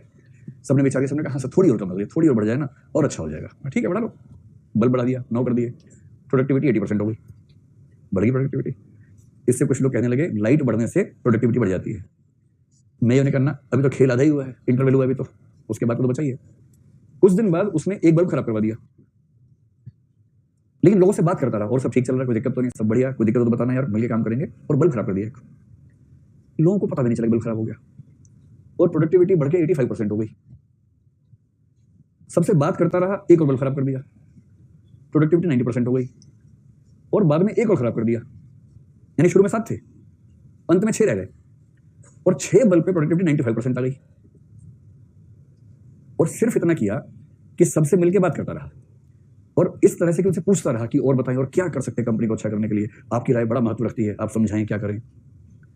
और उन एम्प्लॉइज को पता भी नहीं चला कि बल्ब 9 के 6 हो गए। 7 बल्ब पे प्रोडक्टिविटी 60 आ रही थी, 6 पे 95% हो गई। मतलब इस एक्सपेरिमेंट से कई निष्कर्ष निकाले गए थे। एक्सपेरिमेंट इतना ही नहीं है, बहुत सारी और भी चीजें थी, पर इस एक्सपेरिमेंट से बहुत रोचक निष्कर्ष निकला कि अगर कर्मचारी को यह भरोसा हो कि मैनेजमेंट उसकी बात सुनती है, मैनेजमेंट उसकी बात को महत्व देती है, उसकी राय का महत्व है, तो बहुत सारी अन्य चीजें, भौतिक सुविधाएं, वेतन तक मैटर नहीं करता है। कोई व्यक्ति अपना कम वेतन एक्सेप्ट कर लेगा, बस उसे यह भरोसा हो कि उसकी बात का महत्व है, उसका सम्मान है संगठन में। इसको बोलते हैं ह्यूमन अप्रोच इन मैनेजमेंट। और यदि आप चाहते हैं कि कुछ नए नियम बनाने हैं, तो जब भी आप नए नियम बनाएंगे कर्मचारी को लगता है कि मेरे खिलाफ हो रहा है सब कुछ, तो जितना सहभागिता के साथ बनाएंगे उतना बढ़िया। और मैनेजमेंट का बड़ा अच्छा लेसन है, कल को आपके सामने कभी संकट आए ना, तो मैंने तो इसका प्रयोग सीखा कुछ दिन पहले और बड़ा अच्छा प्रयोग हो जाता है इसका। जब भी 3 4 5 लोग आए समस्या लेकर, प्यार से सुनिए, फिर उनको बोलो कि समाधान आप जो चाहेंगे मैं कर दूंगा, आप सारे बैठिए आपस में, इसका समाधान निकाल के लिख के ले आइए मेरे पास। आप जो समाधान लाएंगे बस अव्यावहारिक मत लाना, जो व्यावहारिक समाधान लाएंगे हम उसको मान लेंगे और आपकी 90% प्रॉब्लम सॉल्व हो जाएंगी। क्योंकि जब वो समाधान निकालेंगे तो खुद ही समझ जाएंगे कि समाधान नहीं हो सकता। अगर आप कहेंगे समाधान नहीं हो सकता तो नाराज हो जाएंगे। अगर आपने उन पे छोड़ दिया कि समाधान ले आओ, जो ले आओगे हम कर लेंगे फाइनल, आप विश्वास रखो, आप जो कहेंगे वही होगा, बस आप समाधान निकाल के उसको लिख के ले आओ। 10 में से 9 मामलों में वो उसके बाद आएंगे नहीं, और आएंगे तो बोलेंगे कि सर ठीक चल रहा है, कोई दिक्कत नहीं है, मतलब ठीक है, मैनेज हो रहा है अभी आराम से। क्योंकि उंगली उठाना सबसे आसान काम है, समाधान निकालना सबसे मुश्किल काम है। और जब आप उसी को कहेंगे समाधान निकालो, तब समझ में आता है। बस उसको ये भरोसा होता है कि मुझ पर विश्वास किया गया, मुझे इस लायक समझा गया।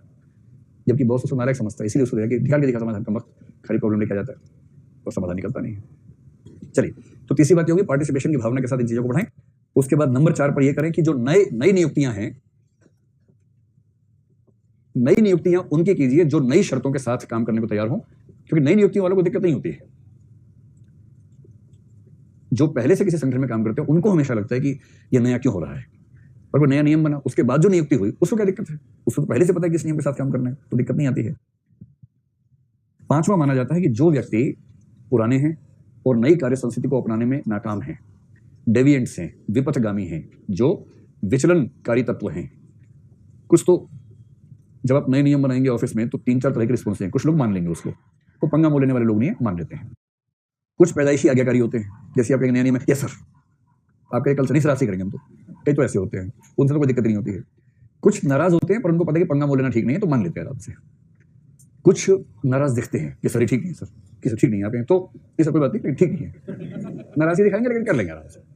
कुछ होते दुर्फंदी टाइप के लोग, वो मानना नहीं चाह रहे और उनको पता है कि सिर्फ मेरे करने से नहीं होगा, बाकी सबको संतोष भड़काएंगे, अरे तुम्हारे खिलाफ है, ध्यान, इस तरह से करते करते आपस में गुटबाजी कर लेंगे और दबाव बनाएंगे संगठन पे कि हम सब एक हैं, हमारी बात को मानना होगा।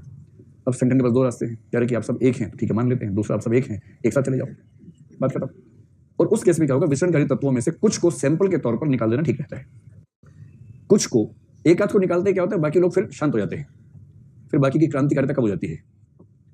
कुछ को निकाल देना ठीक है, मतलब पहले मौका देना चाहिए कि भाई सुधर जाओ, ऐसे कर लो वैसे कर लो। तो ना ही माने तो उसको बोलो कि ठीक है।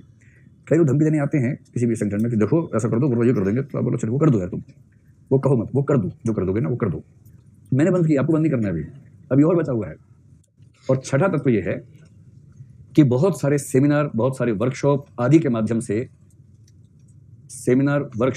माध्यम से नई कार्य संस्कृति को अपने पूरे स्टाफ को लगातार समझाना, कम्युनिकेट करना, उनकी दुविधाओं को दूर करना। कई गलतियां होंगी कि वो समझ नहीं पाए थे, वहां लिबरल रहना चाहिए। जब तक कोई जानबूझ के गड़बड़ ना कर रहा हो तब तक उसको परेशान नहीं करना चाहिए। जब कोई जानबूझ के परेशान करे उसको आप थोड़ा सा हड़का दीजिए, निकाल दीजिए। और शुरू में ध्यान रखना, नई नीतियां क्रमिक रूप से हो और थोड़ा सा यहां पर ले लीजिए लचीलेपन के साथ होनी चाहिए। कि नियम बनाया और आपने अपने HR हेड से कह दिया कि देखो 1 महीने तक किसी को पनिशमेंट देना मत, पर ये नियम बना दो कि पनिशमेंट मिलेगी। लोग डरे पर पनिशमेंट हम देंगे नहीं, धीरे धीरे। जैसे GST आया ना, 6 महीने तक छापा ही नहीं पड़ा किसी के ऊपर। सरकार के पहले समझने दो इन लोगों को, एक बार समझ ले फिर इनको समझेंगे ठीक से, पहले इनको समझने दो आराम से। तो नई नीति हो, लचीलेपन के साथ लाइए और धीरे धीरे ऐसे करते हुए आगे बढ़िए।